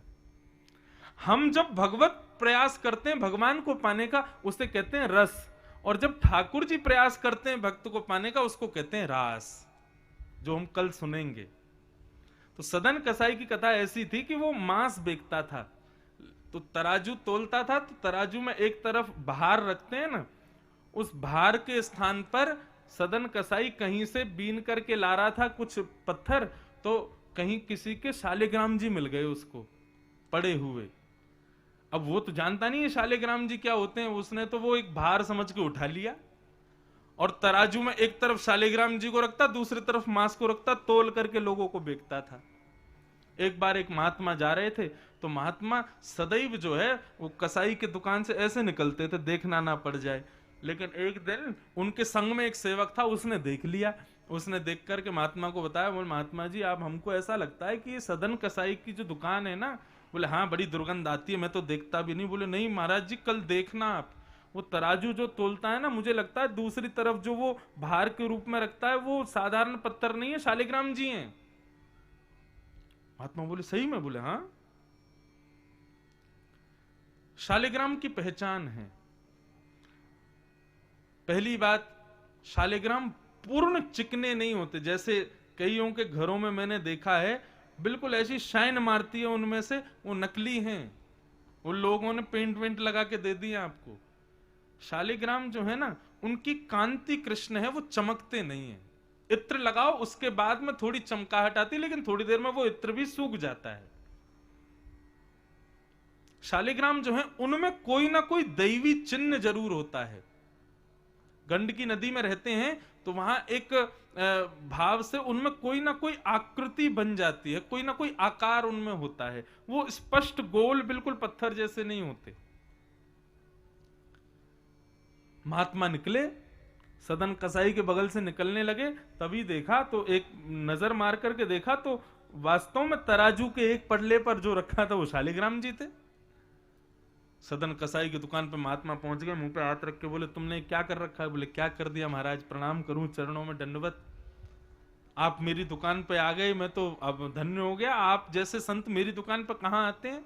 बोले हम इसलिए आए हैं, ये जो तुम तराजू तोलते हो, ये पडले में दूसरी तरफ जो रखा है ना भार, ये साधारण पत्थर नहीं है, साक्षात शालिग्राम है। बोले महाराज मेरी रोजी रोटी है। मैं इन्हीं से ही मांस तोल तोल करके बेचता हूं। संत बोले राम राम राम राम, ये साक्षात नारायण हैं, और तुम नारायण से मांस तोल करके देते हो। सदन कसाई की सहजता सरलता इतनी। बोले महाराज ये सोचिए ना, मैंने कितनों का उद्धार किया, भगवान के भार के समान मांस बहका है मैंने सबको। संत हट करने लगे, बोले हम तुम्हारी दुकान जला देंगे, तुमको सब ध्वस्त कर देंगे, नष्ट कर देंगे, तुमको देश निकाला कर देंगे, इनको हमको दे दो। लेकिन एक सदन कसाई का एक सहज प्रेम हो गया था, भले ही एक भार के रूप में हुआ था लेकिन हो गया था। सदन कसाई जब उठाता था तो शालिग्राम भगवान ऐसे लुढ़कते थे उसके पल्ले में, और उसको वो देख करके बड़ा सुख मिलता था। महात्मा ने हट करके शालिग्राम मांग लिए और ले गए। सदन कसाई ने 2 दिन तक अपनी दुकान नहीं खोली। महात्मा अपने यहां ले गए, पंचगव्य से स्नान कराया, पंचामृत से स्नान कराया, इत्र आदि लगा के, तिलक विलक लगा के, चांदी के सिंहासन पर शालिग्राम भगवान को विराजमान किया, तुलसी पत्र लगाए, फूल चढ़ाए, सब कुछ चढ़ा करके आरती करके भोग लगाया। क्षमा मांगने लगे, भगवान बहुत बड़ा अपराध हो गया हमारे रहते हुए आप एक कसाई के यहां। महात्मा जी सेवा आदि करके शयन करने चले गए। स्वप्न में रोते हुए ठाकुर जी प्रकट हो गए। महात्मा बोले भगवान आप रो क्यों रहे हो? बोले मैं रो इसलिए रहा हूं कि आज मैं लुढ़का नहीं हूं, सुबह से मुझको आनंद नहीं आ रहा है। वो सदन कसाई जब तराजू उठाता है और उस पर जब मैं इधर उधर लुढ़कता हूं तो मुझको बड़ा सुख मिलता है। महात्मा बोले राम राम, ये परमात्मा है, कितने कृपालु हैं, कितने दयालु हैं। उस सदन कसाई के यहां पर उनको लुढ़कने में सुख मिल रहा है। सोचो, कंबा दयालुम शरणम ब्रजेम। फिर ठाकुर जी ने आज्ञा दी तो महात्मा ने सदन कसाई को बुला करके उसके सारे भावों को दूर किया, उसके जो वो कसाई खाना था आदि सब उसका बंद करवा दिया, और ठाकुर जी की नित्य शुद्ध सेवा उसको प्रदान की, और सदा के लिए शालिग्राम भगवान फिर सदन कसाई के हो गए। तो कई कई जगह भगवान स्वयं कृपा करने जाते हैं, और कई कई जगह से हम लोग चाहते हैं कि ठाकुर जी हमारे पास आवे, लेकिन कई जगह ठाकुर जी का भाव बनता है कि इस पर मुझे कृपा करनी है। पूतना पर कृपा की भगवान ने, और उसके उस सामान्य स्तन पिलाने के भाव पर रीझ करके ठाकुर जी ने उसको सदगति प्रदान कर दी। कंबा दयालुम शरणम ब्रजेम। ब्रजवासी दौड़े दौड़े गए तो देखा महाराज पूतना के पयोधर पर ठाकुर जी पौड़े भये हैं। सबने जाकर के ठाकुर जी को उठाया, गौशाला में लेकर के गए। गौशाला में जाके गौ पृच्छ से ठाकुर जी को झाड़ा दिया। गौ चरण की रज ठाकुर जी के 12 अंगों पर लगाई। एक निवेदन करें बंधुओं, जब भी घर में कोई बालक जन्म लेवे, प्रयास कीजिएगा कि जब उसका वो घर से बाहर निकलने की अवधि पूरी हो जाए, तो घर से बाहर जाने योग्य हो जाए, सबसे पहले उसको गौशाला लेके जाना बालक को। यदि उसका भविष्य उज्जवल चाहते हो तो, यदि उसकी मति उज्जवल चाहते हो तो, बालक का जन्म जैसे ही हो, कुछ दिन बाद जब वो घर से बाहर निकलने योग्य हो जाए, तो उसको लेकर सबसे पहली यात्रा गौशाला की करना। गायों को जाकर के खूब सुंदर जो है अपने हाथों से गुड़ खिलाना, चारा खिलाना, लेकिन याद रहे गाय देसी गौ माता हो, वेद लक्षणा। वेद लक्षणा गौ माता का स्वरूप क्या है? पहला गल कंबल, गले में कंबल होगा। दूसरा उठा हुआ कोठा होगा, और सींग होंगे। ये 3 पहचान है वेद लक्षणा। वेद लक्षणा मतलब वेद में जो लक्षण बताए हैं गाय के, वो ये है। ऐसी वेद लक्षणा गौ माता का तिलक पूजन, और फिर उसके चरणों की रज उस बालक के माथे से लगाना, एक डिब्बी में भर के घर ले जाना, और नित्य बालक को जब भी स्नान कराओ तो काला काजल का टीका तो लगाती हैं, लेकिन वो गौ की रज भी उसके माथे से लगाना। गौ माता यदि बाल्यकाल से ही उस वत्स की रक्षका बन जाएंगी, जीवन भर वो बालक एक सुबुद्धि वाला होगा, कृष्ण की तरह, भगवान कृष्ण के समान। आज भगवान कृष्ण जन जन के प्रेमी हैं, जन जन के उपास्य हैं। गीता जैसा अद्भुत ज्ञान देते हैं, एक बार को हम उनको भगवान ना मान के सामान्य बालक ही समझें, तो इतने श्रेष्ठ वो क्यों बन गए? क्योंकि गौ की बड़ी कृपा रही। चीत स्वामी जी का पद है, जिसको गौ से प्रेम नहीं है ना, वो गोविंद से कभी प्रेम नहीं कर पाएगा। जिसको गोपाल से प्रीति है ना, उसको गौ से प्रीति होगी ही होगी। गौ प्रीति भी गोपाल प्रीति का एक उदाहरण है, एक भाव है। जैसे कि अब आप मुझसे प्रेम करते हैं, लेकिन मुझे जिससे प्रेम है वो आपको बिल्कुल प्रिय नहीं, तो एक ना एक रूप से आप भी मेरे अप्रिय हो जाओगे। क्यों? मुझे जिससे प्रेम है वो आपको अच्छा नहीं लगता, उससे आपकी प्रीति नहीं है। गौ प्रीति भी एक प्रकार से गोपाल प्रीति का उदाहरण है, इसलिए गौ प्रीति हृदय में जगे, इसका भाव रखो।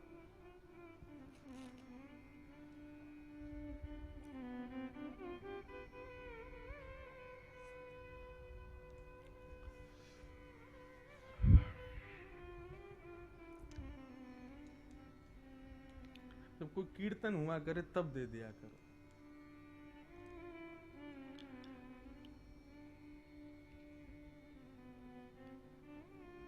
गौमूत्रेण स्नापित्वा पुनर्गौरजसार्भकम् रक्षां चक्रुश्च सकृता द्वादशांगेषु नामभिः। यहां तो लिखा है कि गौमूत्र से स्नान कराया भगवान को, और स्नान करा करके पहुंच करके शुद्ध जल से स्नान करा के फिर गौरज से ठाकुर जी का श्रृंगार किया। ठाकुर जी बड़े प्रसन्न हैं, बड़े आनंदित हैं। मतलब ब्रजवासियों का भाव है, पूतना आई थी, उसका ना जाने कैसा दूध था, ये पी गए हैं, इनके अंदर कोई अला बला कोई दूषित भावना आ गया हो, इसलिए गौ माता से बड़ा वैद्य नहीं है कोई, इसलिए ठाकुर जी को गौ माता के पास लेके गए। इस प्रकार पूतना मर्दन की कथा बताई। बहुत कुछ सिखाती है पूतना मर्दन की कथा, आप सब लोगों ने सुना है भाव से, तो इस पर अब चलिएगा, अविद्या से बचिएगा। अब भगवान धीरे धीरे 3 महीने के हो गए, और जैसे 3 महीना के ठाकुर जी भये, तब एक राक्षस आया, उसका नाम था सक्टासुर। 3 महीना के जब ठाकुर जी भये, तो ठाकुर जी ने पहली बार करवट बदली। आज अब करवट बदलने लगे। जैसी करवट बदली तो पूरे वृंदावन में करवट उत्सव मनाया गया ठाकुर जी का। हम लोग भी, हम हिंदू वैदिक सनातन धर्मावली कितने उत्सव मनाते हैं, एक एक चीज का उत्सव मनाते हैं। वृंदावन में तो 365 दिन में 400 उत्सव मनते हैं, कई दिन तो एक दिन में 2-2 उत्सव होते हैं। ठाकुर जी के नित्य उत्सव चलते ही रहते हैं, कोई ना कोई उत्सव, कोई ना कोई भाव होता ही रहता है। अभी वसंत पंचमी आने वाली है, इस बार जनवरी में ही आ रही है वसंत पंचमी, क्योंकि अधिक मास है ना, तो सब त्योहार पीछे पीछे हो गए, जल्दी आवेंगे, और बाद के त्योहार थोड़े लेट आएंगे, जैसे कि जन्माष्टमी सितंबर में आएगी, और राधाष्टमी भी बाद में आएगी, दीपावली भी लेट आएगी। तो इस बार वसंत पंचमी आ रही है जनवरी में, और वसंत पंचमी पर हमारे वृंदावन में क्या होता है, पहली बार गुलाल लगाते हैं ठाकुर जी को। 1 महीने तक गुलाल रहता है वृंदावन में। तो मैंने एक आचार्य से पूछा, मैंने कहा भाई अधिक मास की वजह से जनवरी में इस बार वसंत पंचमी पड़ रही है, वृंदावन की स्थिति पता है आपको? कल रात में वृंदावन में 1 डिग्री सेल्सियस था, 1 डिग्री, इतनी ठंड है वृंदावन में। और अभी ये ठंड रहेगी फरवरी के होली के आसपास तक। इतनी तो नहीं रहेगी, लेकिन आपके यहां जैसा मौसम है ऐसा हमारे यहां होता है जब होली होती है। तो ठाकुर जी को अभी वसंत पंचमी पर गुलाल आ जाएगा, और फिर 1 महीने तक गुलाल उड़ेगा, तो गुलाल जितनी बार लगता उतनी बार ठाकुर जी को स्नान कराना पड़ता है। तो हमने आचार्यों से कहा, मैंने कहा कहां हम लोग इतना सुख का विचार करते हैं, ठाकुर जी को कष्ट नहीं होना चाहिए, ठाकुर जी को श्रम नहीं होना चाहिए, इसी वजह से हमारे गिरधर लाल जी साल में 5-6 बारी स्नान करते हैं बस, बाकी दिन तो केवल गीले कपड़ा से मुंह पूछता है इनका। क्यों? छोटे बालक है ना, ज्यादा नहाएंगे तो जुकाम हो जाएगा, ये भाव रहता है वृंदावन में, इसलिए गीले कपड़ा से पहुंचते हैं केवल उनको। तो हमने कहा कहां हम इतने सुख का विचार करते हैं और अभी वसंत पंचमी पर ठाकुर जी को गुलाल आ जाएगा। हमारे ब्रज के ब्रज रसिकों का भाव भी अद्भुत है, उन्होंने इतनी अच्छी बात कही। अच्छा, वसंत पंचमी पे क्या होता है, ठाकुर जी के मोजे उतर जाते हैं, हाथों के पैरों के गर्म वस्त्र धीरे धीरे कम हो जाएंगे। तो इतना अच्छा भाव कहा, बोले कि जब इनके मोजे उतारेंगे, इनके गर्म कपड़े उतारेंगे, इनको जब ठंड लगेगी तभी तो ये ऋतु बदलेंगे, तभी तो ये मौसम बदलेंगे। अब इनको मोजा पहना के रखेंगे, कंबल पहना के रखेंगे, आगे अंगीठी रखते रहेंगे, सिगड़ी जलाते रहेंगे, तो इनको तो ये लगेगा आनंद आ रहा है, बढ़िया सर्दी चलने दो। जब इनके कपड़े उतारेंगे, मोजे उतारेंगे, सिगड़ी हटाएंगे, जब इनको ब्यार लगेगी, ठंड लगेगी, तभी ये आकाश में हाँ भाई मौसम बदलो, अब हमको सर्दी लग रही है, मोजे वोजे सब उतर गए हमारे, तभी तो मौसम ऋतु बदलेगी। मैंने कहा आपका भाव अद्भुत है भैया। वृंदावन भाव की सेवा से युक्त है। वृंदावन में नित्योपचार नहीं होता, बस सुबह घंटी हिला देना, आरती कर देना, ये सब नहीं होता वृंदावन में। वृंदावन में तो राजोपचार होता है, एक राजाधिराज की तरह सेवा होती है ठाकुर जी की। तो करवट उत्सव मनाया गया। अब करवट उत्सव में इतनी भीड़ आ गई महाराज, कोई लाला के गाल खींचे, कोई लाला के पाम खींचे, कोई लाला के हाथ पकड़े। चिढ़ गए ठाकुर जी, रोने लगे जोर जोर से। जैसी जोर से रोए तो यशोदा मैया ने ठाकुर जी को हृदय से लगाया, और नंद भवन बहुत बड़ा है, नंद भवन 80 नंद भवन का वर्णन आता है तो 80 आंगन है नंद भवन में, आंगन 80 हैं, इतना बड़ा है नंद भवन। मैया कहीं से छुपा छुपू करके ठाकुर जी को लेकर के गई और एक बैलगाड़ी के नीचे कपड़ा बांध के ठाकुर जी को उसमें पौड़ा दिया। ठाकुर जी कपड़ा में ही झूल रहे हैं और वहीं मैया बैठ करके लाला को सुला रही हैं। जैसे मैया ने देखो लाला के नेत्र बंद है गए, लाला अब सो गए हो, मैया उठ के जाने लगी, इतने में ठाकुर जी के नेत्र खुल गए। ठाकुर जी ने देखे मैया मुंह को छोड़ के जा रही है, या कुछ संसार ज्यादा प्रिय, मैं इतना प्रिय ना हूं। जैसी मैया दूर गई तो मैया का भाव अपनी ओर आकर्षित करने के लिए ठाकुर जी ने अपना पद ऊपर उठाया और उठा करके जोर से एक झटका मारा उस बैलगाड़ी में। ऊपर बहुत सारी मटकियां रखी थी, उनमें घी दूध दही सब रखा था। उसी के ऊपर सक्टासुर नाम का एक दैत्य बैठा था। भगवान ने पाद प्रहार किया। अच्छा, भगवान ने प्रहार तो किया यशोदा मैया का आकर्षण अपनी ओर करने के लिए, उनका भाव अपनी ओर खींचने के लिए, लेकिन वो सक्टासुर गलत जगह बैठ गया तो वहां उसकी मृत्यु हो गई। बैलगाड़ी पलट गई, सब उलट पुलट हो गया और उसी बैलगाड़ी के नीचे दब करके सक्टासुर मर गया।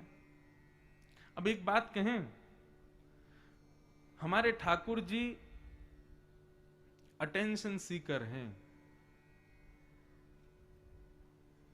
इनका मतलब, इनका भाव रहता है केवल मुझे देखो, केवल मुझे सुनो, केवल मेरे पास रहो, मेरे अतिरिक्त और किसी को ना देखो ना सुनो ना कुछ और क्रिया करो।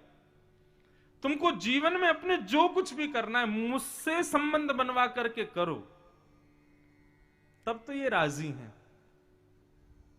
अटेंशन सीकर हैं। इनको जरा भी लगता है ना कि मेरा भक्त या मेरा अधिकारी किसी और के प्रति आकर्षित हो रहा है, तो जिसके प्रति वो आकर्षित हो रहा है ये उसको नष्ट कर देते हैं। जैसे एक छोटा बालक, उसकी मां यदि किसी और के बालक को गोद में उठा ले, थोड़ा खिलाने लग जाए तो बालक मचल जाता है। मेरी मां ने उसको क्यों उठाया, ये मेरी है, बस मेरे पास रहे, वो रोता है। कई बार पिता भी आकर के बस ऐसे दिखाने के लिए मां को ऐसे कर देते हैं तो बेटा बेचैन हो जाता है, क्यों, आपने छुआ क्यों, मेरी मां है। ठीक वैसा ही भाव है ठाकुर जी का अपने भक्तों के प्रति। यदि उनका आकर्षण किसी और के प्रति होता है या उन पर कोई आपत्ति, विपत्ति, दुविधा आदि कुछ भी आती है और वो भक्त पूर्ण रूपेण ठाकुर जी को समर्पित है, तो ठाकुर जी को उसी प्रकार व्याकुलता होती जैसे एक छोटे बालक को होती है। यशोदा मैया जरा सी दूर क्या गई, ठाकुर जी मचल गए। बैलगाड़ी घेर दी, मैया ने पीछे मुड़कर के देखा तो सारी मटकियां फूटी पड़ी हैं, सक्टासुर मरा पड़ा है, बैलगाड़ी उल्टी पड़ी है और दही दूध घी में लते पते छोटे से नन्हे से ठाकुर जी वहीं करवट ले रहे हैं। दौड़ करके मैया गई, सारे ब्रजवासी इकट्ठे हो गए। मैया ने लाला को उठाया, हृदय से लगाया, पुचकारने लगी, पूछने लगी ये बैलगाड़ी कैसे गिर गई, मेरो लाला कैसे गिर गए हो? एक छोटा सा बालक आया, बोले मैया मैं बताऊं? बोले बता। बोले मैं पल्लंकू खेल रहे हो तो वहां से मैंने देखी। कहा देखी लाला? बोले मैंने देखो ये तुम्हारो लाला जो या के नीचे झूल रो काओ बैलगाड़ी के नीचे, याने अपनो पाम लंबो कियो और इतनो लंबो करके जोर से मारो, सोई बैलगाड़ी गिर गई।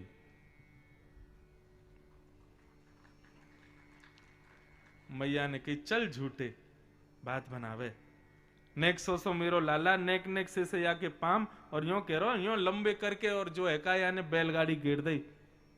झूठ बोला मत। बोले मैया तेरी सौगंध खा के कह रहा हूं, मैं झूठ ना बोल रहा हूं, मैंने देखो तेरे लाला ने इतना लंबो पाम करके उड़ा दी बैलगाड़ी। मैया ने दो धरेबा में भंग आते, तेरी मैया की उम्र क्यों मुझे मजाक करे?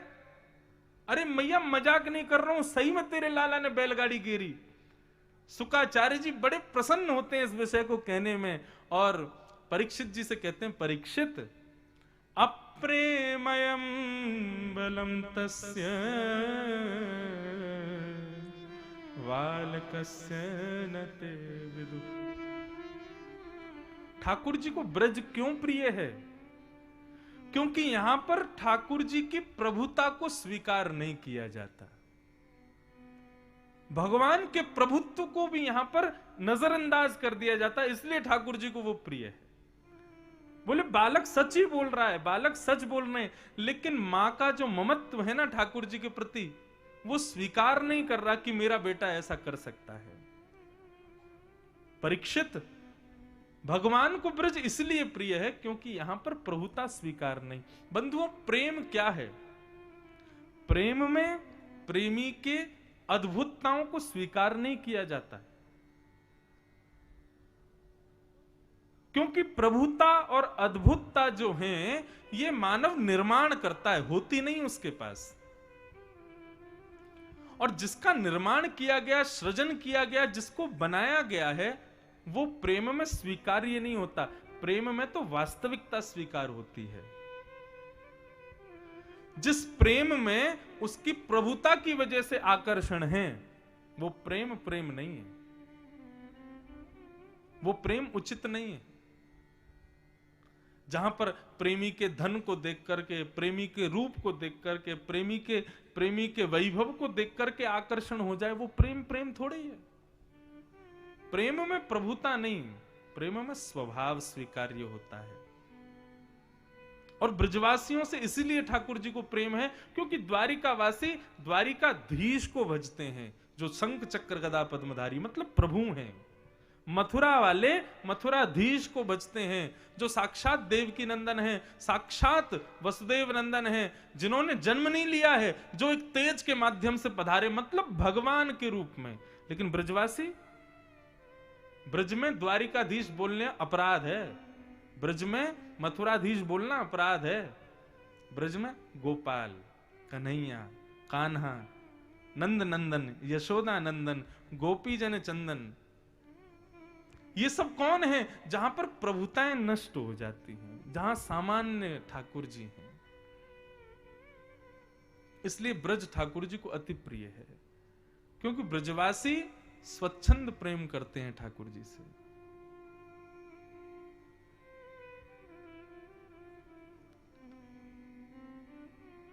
मानो मैया ने जब उस बालक की बात को नजरअंदाज कर दिया हो, तो ठाकुर जी ने और कस के मैया को पकड़ लिया हो कि मुझे यही तो प्रिय है कि मुझे प्रभु रूप में यहां कोई स्वीकार नहीं करता।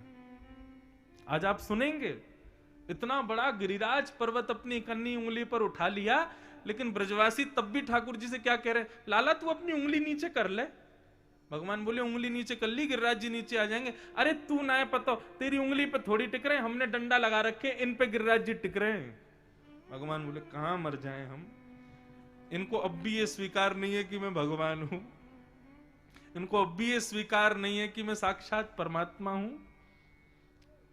भगवान ने जैसी उंगली नीचे करी तो गिरिराज जी नीचे आ गए, सबके डंडे टूट गए, लट्ठे टूट गए। अरे लाला संभाल संभाल संभाल। ठाकुर जी ने फिर से कन्नी उंगली लगाई। भगवान बोले अब तो इनको स्वीकार करना पड़ेगा कि मैं भगवान हूं। ब्रजवासी बोले लाला तेरी उंगली में इतनी शक्ति कहां से आई, तैने इतना बड़ा गिरिराज पर्वत कौन सा उठा लियो, कैसे उठा लियो। ठाकुर जी बोले कछु माखन को बल बढ़्यो, कछु गोपन करी सहाय, श्री राधे जू की कृपा सो मैंने गिरिवर लियो उठाए। कछु तो मैंने इतनो माखन खायो है, वाको बल बढ़ो है, और कछु आप गोप ग्वालन ने मेरी सहायता करी। गोप ग्वाल बोले हमने तेरी कहा सहायता करी। बोले आप सब लोग इतने घूर घूर के मुझको देख रहे थे, इतनी टकटकी लगा के मुझको देख रहे थे, तो आप सबके देखने से आप सबकी शक्ति मेरी उंगली में आ गई, मैंने गिरिराज जी उठा लिए। ब्रजवासी बोले ये बात है, तभी तो हम कहें कमजोरी क्यों आ रही है हमको, इतनी 2 दिन से हमको घबराहट क्यों हो रही है। अब पता चली लाला ने हमारी शक्ति चुरा ली है। ठाकुर जी को यही स्वभाव तो प्रिय है ब्रजवासियों का, वो अब भी ये स्वीकार नहीं कर रहे कि ये भगवान है। आप खुद विचार करो, भगवान ने जो लीलाएं ब्रज में की हैं, ये एक सामान्य बालक कर सकता है क्या? ब्रजवासियों को कभी अनुभव नहीं हुआ कि ये भगवान है? कभी नहीं हुआ, क्योंकि प्रेम जब होता है ना, तब दृष्टि प्रभुता को नहीं देखती है, केवल अपने प्रेमी को देखती है। जहां पर प्रेमी के प्रभुत्व को देखने लग जाए नजरें, वहां प्रेम नहीं होता।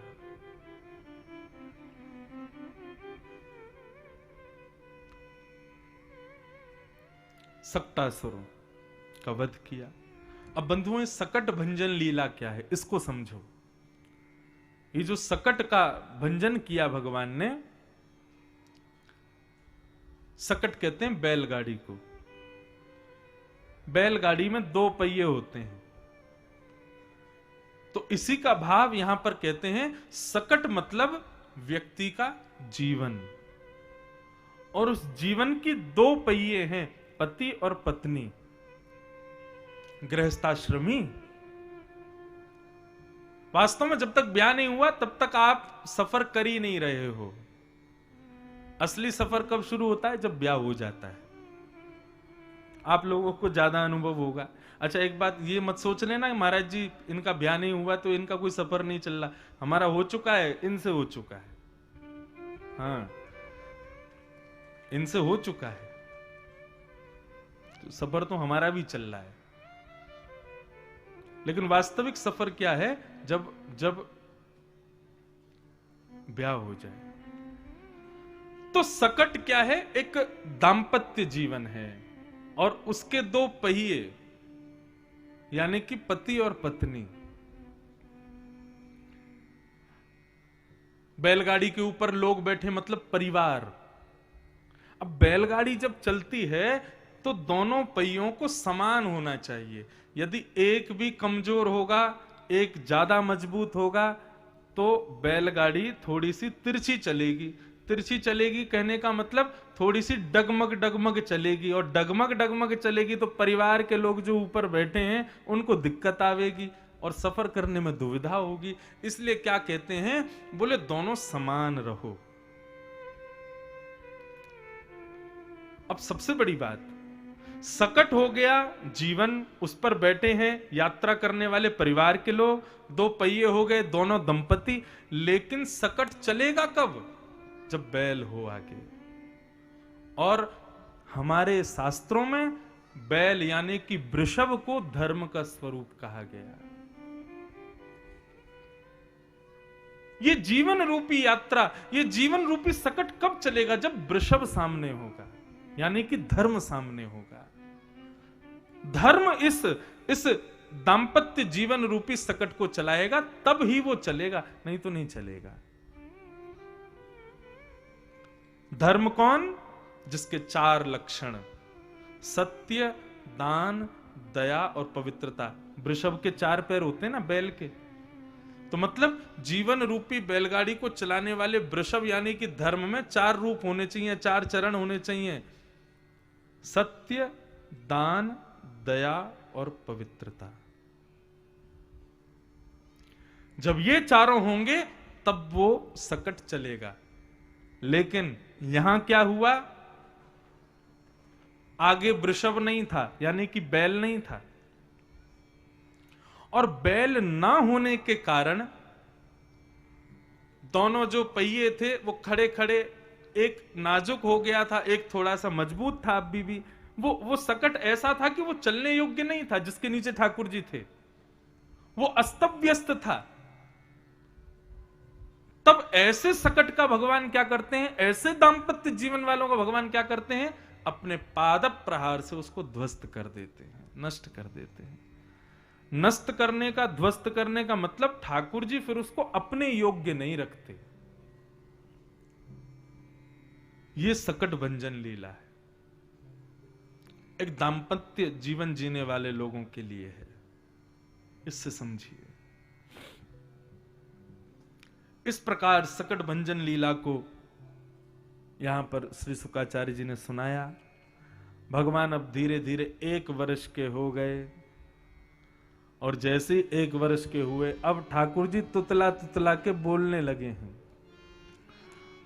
मैया के पास जाते हैं और मैया से जाकर के खूब आनंद करते, नहीं ये रहने दो।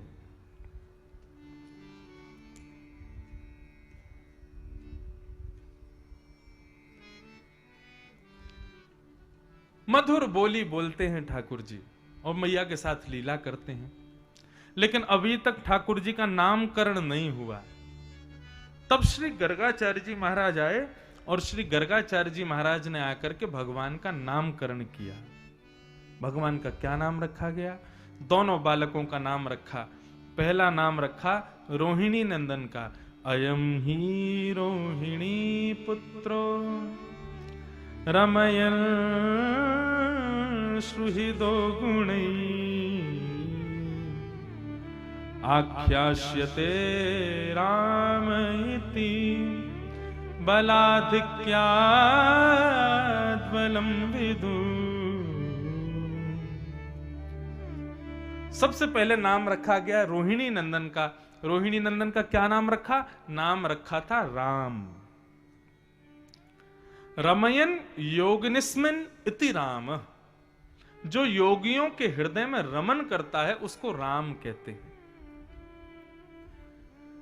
हे मां, आपके इस बालक का नाम मैं राम रखता हूं, परंतु बल की अधिकता के कारण सब इसको बलराम कहा करेंगे।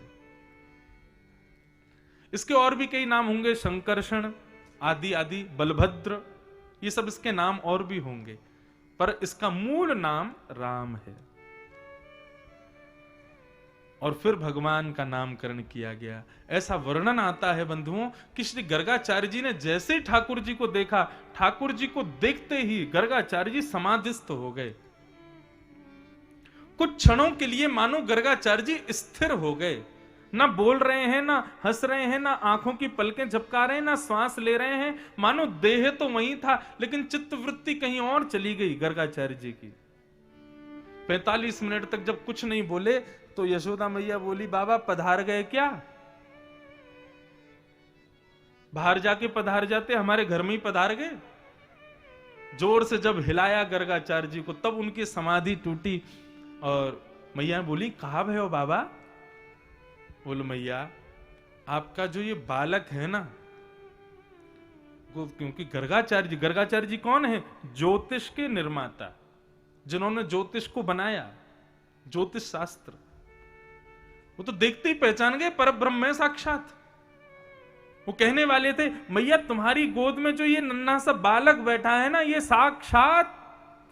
जैसे ही साक्षात कहा, गोदी में बैठे भगवान ने इशारा कर दिया, बोलो बताना नहीं कौन हूं मैं, नहीं तो बता दूंगा तुमको फिर मैं। इसलिए यहां पर लिखा है, वे बताना तो चाहते थे वास्तविकता कि साक्षात नारायण है, लेकिन अपनी बात बदल दी और कहे, बोले मैया आपकी गोद में जो बालक बैठा है ये साक्षात नारायण समो गुणी है, ये नारायण के समान गुण वाला है। नारायण है ऐसा नहीं बताया। क्यों? भगवान चाहते ही नहीं अपनी प्रभुता को प्रकट करना। मैं कथा में गाया करता हूं, कौन पावे या को पार, ब्रजभाषा का पद है, मुझे बड़ा प्रिय है। और ठाकुर जी की जब ब्रज लीला को मैं कहता हूं और सुनता हूं, उसका अवलोकन करता हूं, तो मुझे बार बार यही पद आता है दिमाग में। क्यों? ये प्रेम है ठाकुर जी का, जहां ठाकुर जी अपनी प्रभुता को, अपने अपने भगवत तत्व को छुपाते हैं। क्यों? क्योंकि प्रेम है ब्रजवासियों से। ढूंढने निकला और मैंने ब्रह्म को कहां पाया? तब नारद जी लिखते हैं, श्रुति मपरे स्मृति मपरे भजन्तु भव भीता नीति मपरे अहम तु नंदम वृंदे यस्या लिंदे ब्रह्म वसिता। मैंने ब्रह्म को कहां देखा? बोले मैंने श्रुति, श्रुति कहते हैं वेद को, श्रुतियों में देखा, स्मृतियों में देखा, नीतियों में देखा, लेकिन मुझे ब्रह्म नहीं मिला। भजन्तु भव भीता, मैंने भव भीता भजन करने वालों से पूछा कि ब्रह्म कहां है, लेकिन मुझे कोई नहीं बता सका कि ब्रह्म कहां है। तब बोले अहम तु नंदम वृंदे, मैं तभी वृंदावन गया और वहां मैंने क्या देखा? बोले नंद बाबा के मुख्य भवन की देहली को लांघता हुआ, उस पर लदा हुआ, लांघता हुआ भी नहीं, लदा हुआ। लदा हुआ मतलब जैसे हम लोग तो हाइट बड़ी है तो हम तो देहली ऐसे पार कर जाते हैं लांग के, लेकिन जो छोटे छोटे बच्चे होते हैं वो क्या करते हैं? देहली पे पहले चढ़ेंगे, फिर उस पर बैठेंगे, फिर पल्ली तरफ उतरते हैं। क्यों? छोटे हैं ना बेचारे। तो ऐसे ही कह रहे हैं नारद जी कि मैंने उस देहली पे लदा हुआ परब्रह्म को देखा। कहने के भाव को समझो, ये वो परमात्मा है जो 3 पग जमीन मांगने बलि के यहां जाते हैं और 2 पग से तीनों लोक नाप लेते हैं, लेकिन यहां नंद बाबा की देहली नहीं लांगी जा रही है इनसे। क्यों? प्रभुता छोड़ के बैठे, प्रेम युक्त होके बैठे, इसलिए ब्रज प्रिय है ठाकुर जी। भगवान अब धीरे धीरे बड़े होने लगे। 3 वर्ष के हो गए ठाकुर जी, और जैसे ही 3 वर्ष के हुए हैं महाराज, अब तो ना जाने कौन से बंदर की स्प्रिंग लग गई है भगवान में। ऐसे चौकड़ी मार करके दौड़ते हैं, इतना हास परिहास करते हैं, कभी यहां कूदते हैं, कभी वहां कूदते हैं। पूरे हमारे बच्चे तो घर में आतंक मचाते हैं, ठाकुर जी ने पूरे गोकुल में आतंक मचा रखा है। बाल गोपाल चौर प्रचार प्रसार मंडल बना दिया, हाँ एक संस्था बना दी, और उसमें सारे गोकुल के बालकों को इकट्ठा कर लिया। और इस बाल गोपाल चौर प्रचार प्रसार मंडल के प्रेसिडेंट हैं 3.5 वर्षीय श्री कृष्ण भगवान। इस मंडल में 7 वर्ष के बालक भी हैं, 5 वर्ष के बालक भी हैं, 2 वर्ष के बालक भी हैं। और एक बात बताऊं, इस मंडल का काम क्या है? जब भी कोई गोकुल में नया बालक होने वाला होता है तो ठाकुर जी को खबर पड़ जाती है कि वहां पे एक गोपी ने एक बालक को जन्म लिया। ठाकुर जी बोले ठीक है, अपना एक और सदस्य आ गया, 1 साल बाद इसका भी नाम लिख देंगे, इसको भी अपने यहाँ का सदस्य बना देंगे, बाल गोपाल चौर प्रचार प्रसार मंडल। और करता क्या है ये मंडल? गोपियों के यहाँ घर घर जाकर के और गोपियों के द्वारा जमाए गए मक्खन दूध घी को पाएंगे और बचे हुए को फैला देंगे, किसी के योग्य नहीं छोड़ते, ऐसा उदम मचाते हैं। अच्छा, अब एक बात, ठाकुर जी वास्तव में गौरस चोरी क्यों करते हैं? क्या भगवान को नहीं पता था कि जीवन में कभी आगे चल करके लोग मुझे चोर कहकर के पुकारेंगे? और कई विधर्मी लोग हमारे धर्म पर उंगली भी उठा सकते हैं, वो तुम्हारे भगवान क्या परमात्मा जो चोरी करे वो परमात्मा हो सकता है? इन सब बातों को ध्यान रखते हुए भी ठाकुर जी ने चोरी क्यों की? तो बंधुओं, श्रीमद् भागवत में ही बताया गया है कि ब्रजवासी ब्रजवासियों का बिजनेस क्या है, ब्रजवासी कैसे कमाते हैं, कैसे खाते हैं? इनके पास और कोई कारोबार नहीं है, केवल दो ही कारोबार हैं। पहला तो खेती, दूसरा हर ब्रजवासी के घर में गाय है, उस गाय के दूध से उत्पन्न होने वाला दूध, घी, दही, इसका विक्रय करके ब्रजवासी अपने घर को चलाते हैं। परंतु कंस राजा है मथुरा का, इसलिए मथुरा मंडल में कंस ने अपनी तानाशाही कर रखी है कि कोई भी ब्रजवासी एक अनुपात है, उस अनुपात से ज्यादा दूध, घी, दही अपने लिए नहीं रख सकता। जैसे हमारे यहां सरकार ने कर रखा है ना कि आप यदि पैसा कमाते हैं इतना कैश ही रख सकते हैं, इतनी धन की लिमिट है, इतना ही आपके पास होना चाहिए, उससे अधिक है तो फिर आपको टैक्स भी ज्यादा देना पड़ता है और फिर पूरी जांच पड़ताल होगी, इतना सोना, इतना ये सब कहां से आया, सब बताना पड़ता है।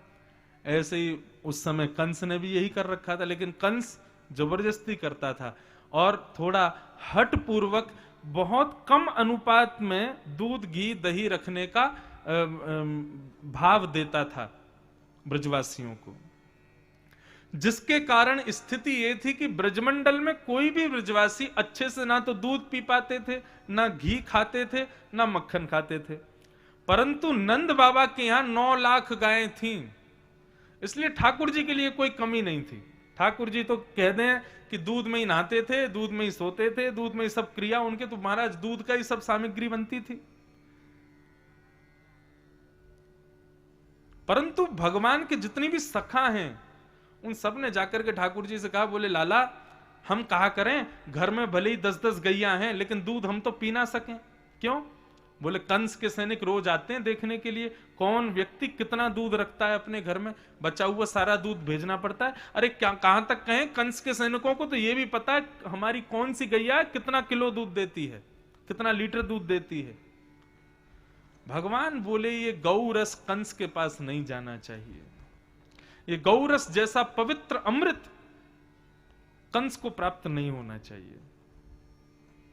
और कंस के यहां भी नहीं जाता था, मथुरा के लोगों को कंस ने मथुरा के लोगों से कह रखा था तुमको कुछ करने की जरूरत नहीं है, खाना पीना सब तुम्हारे घर आएगा।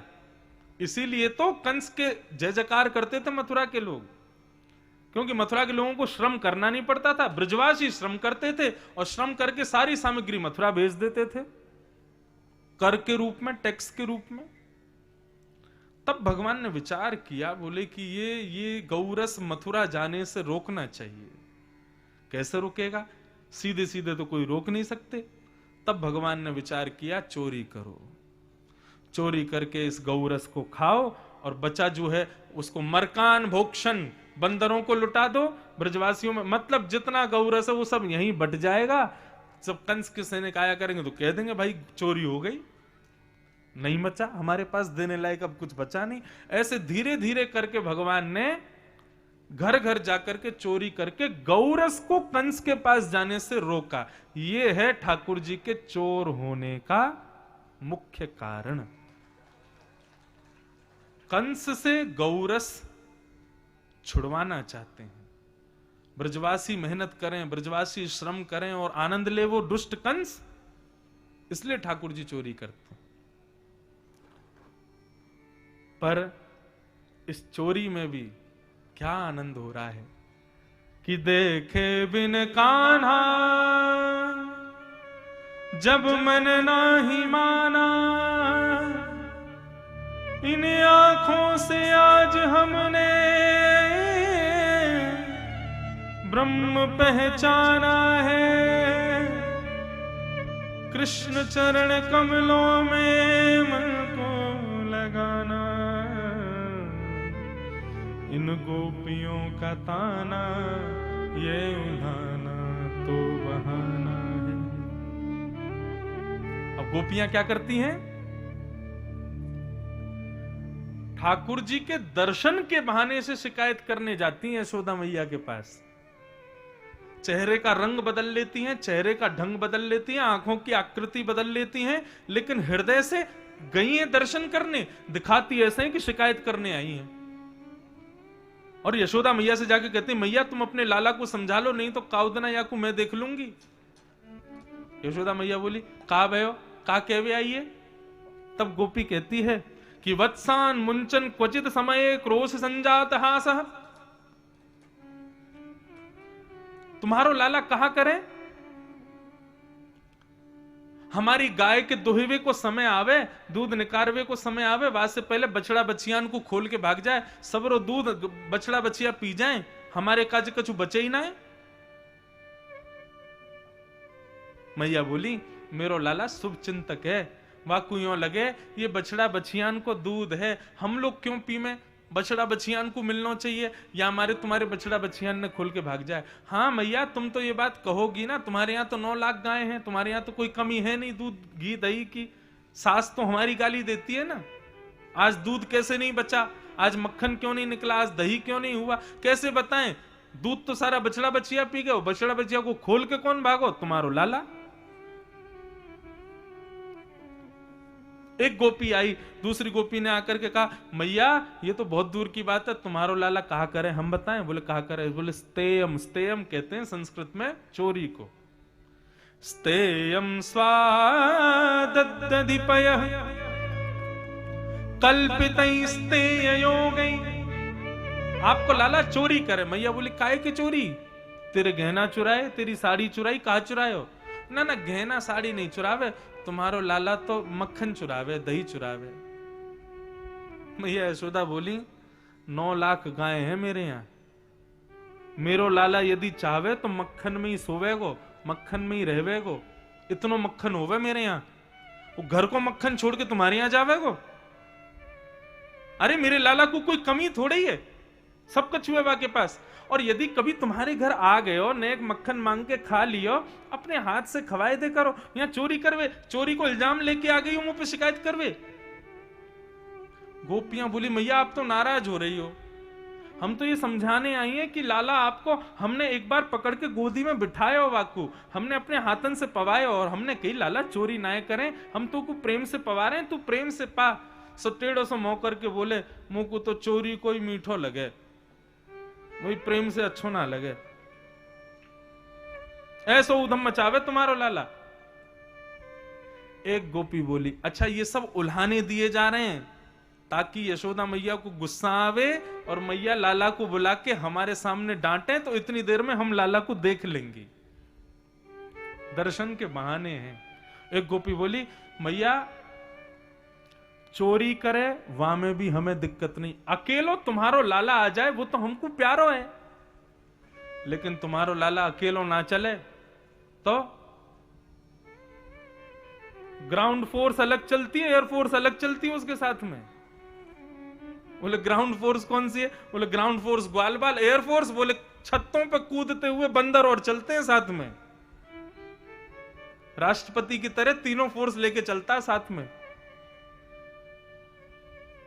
मरकान भोक्षण विभजति सचेन्नात्रि भांडम भिनत्ति, अकेलो तुम्हारो लाला आ जाए हमें कोई दिक्कत नहीं, लेकिन या के संग में तो ऐसे ऐसे तन सुखा, मन सुखा, धन सुखा, मधुमंगल, श्रीदामा, ये सब या के ग्वाल वाले, ये सबन को लेके चले।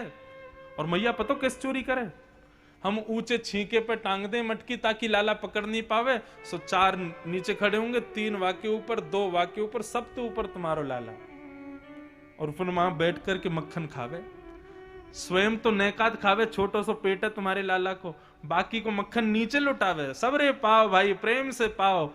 और इतने में भी सब ग्वाल वाल कह दे, लाला हमारो पेट भर गए हो ठाकुर जी के, लेकिन प्रसाद तो अभी बचो है, मक्खन तो अभी बचो है, तो कहा करे खिड़की से बंदरन को बुला ले, उन बंदरन को भी खवा दे, और वाके बाद भी यदि मक्खन बच जाए तो कहा करे, बोले नात्रि भांडम भिनत्ति, मटकी को तोड़ के भाग जाए, सारो मक्खन बह जाए, हम लोग जैसी भवन में प्रवेश करें तो मक्खन की चिकनाहट से हम फिसल जाएं, गिरें, सिर में चोट लग जाए हमारे, ऐसा उदम मचावे तुम्हारो लाला।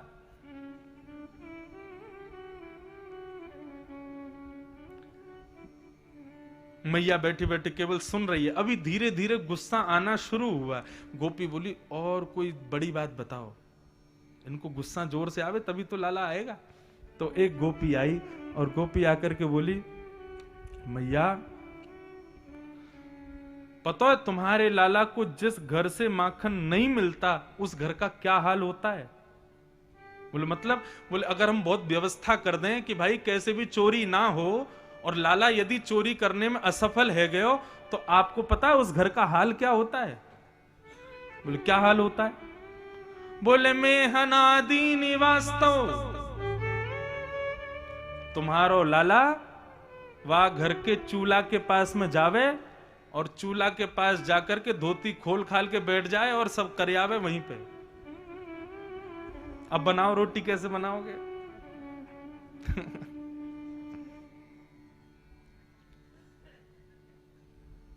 इसको वास्तविकता मत मानना, ये गोपियां झूठ बोल रही हैं।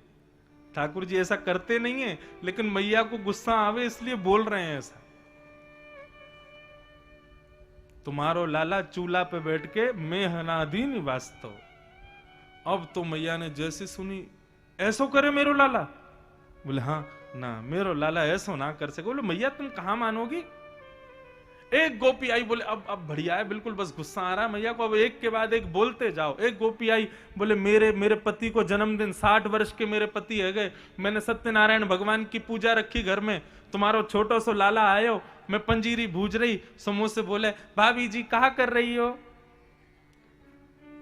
मैंने की लाला पंजीरी भूज रही हूं। काई को भूज रही हो?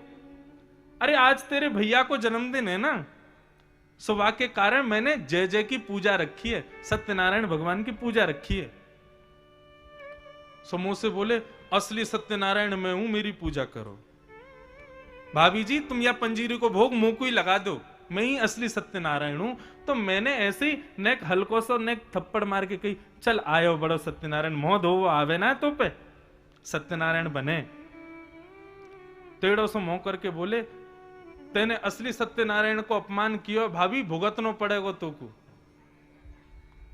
और ना जाने कहां थे कुत्ता के 2 पिल्ला उठा के और सत्यनारायण भगवान के सिंहासन पर बैठा दिए और जाते जाते मुक्त कह गए भाभी जी नेक अपने सत्यनारायण भगवान को दर्शन कराओ एक बार। मैं दौड़ी दौड़ी गई तो देखी संग चक्र गदा पद्मधारी नारायण भगवान की मूर्ति और दोनों तरफ कुत्ता के 2 पिल्ला। अष्ट छाप के सखा श्री परमानंद दास जी कहते हैं परमानंद दास को ठाकुर लायो पिल्ला घेर। ऐसा उधम मचावे तुम्हारा लाला। मैया को गुस्सा आया, लेकिन शुकाचार्य जी कहते हैं ये गोपियों के दर्शन के बहाने। अब आप देखो यहां पर चुगली करना पाप है, झूठ बोलना पाप है, असत संभाषण करना पाप है, ये सब गोपियां कर रही हैं, लेकिन इन गोपियों का ये पाप भक्ति में परिवर्तित हो गया। क्यों? क्योंकि संसार के लिए नहीं है, ठाकुर जी के लिए है। मैया ने आवाज लगाई कन्हैया ओ लाला जल्दी आ। ठाकुर जी ऊपर पलना में सोए थे, 3 वर्ष के हैं अभी।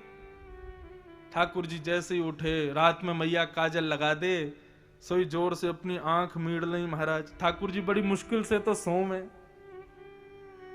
यूं नहीं कि हमारे आपके बालकों की तरह यूट्यूब पे कार्टून देखते देखते सो जाते हो। ठाकुर जी ऐसे नहीं सोते। वास्तव में पालन तो तब हुआ था जब फोन नहीं होते थे, तब बच्चों को पाला माओ ने। तो आजकल तो पालन मां थोड़ी करती, फोन करता है बालकों का। खाना नहीं खा रहा फोन चला के रख दो, सो नहीं रहा फोन दिखा दो, हर चीज में फोन। तो फिर बड़ा होके बालक फोन की सेवा करेगा, मां की नहीं करेगा। मैया गोद में ले लेती है रात में लाला को, और रात में लेकर के मैया के लाला सो जा, लाला सो जा। मैया मुंह को नींद ना आ रही, तब मैया ठाकुर जी को लेकर के जाती हैं और खिड़की खोल के बैठ जाती हैं। बोले लाला देख वो ऊपर कहा है?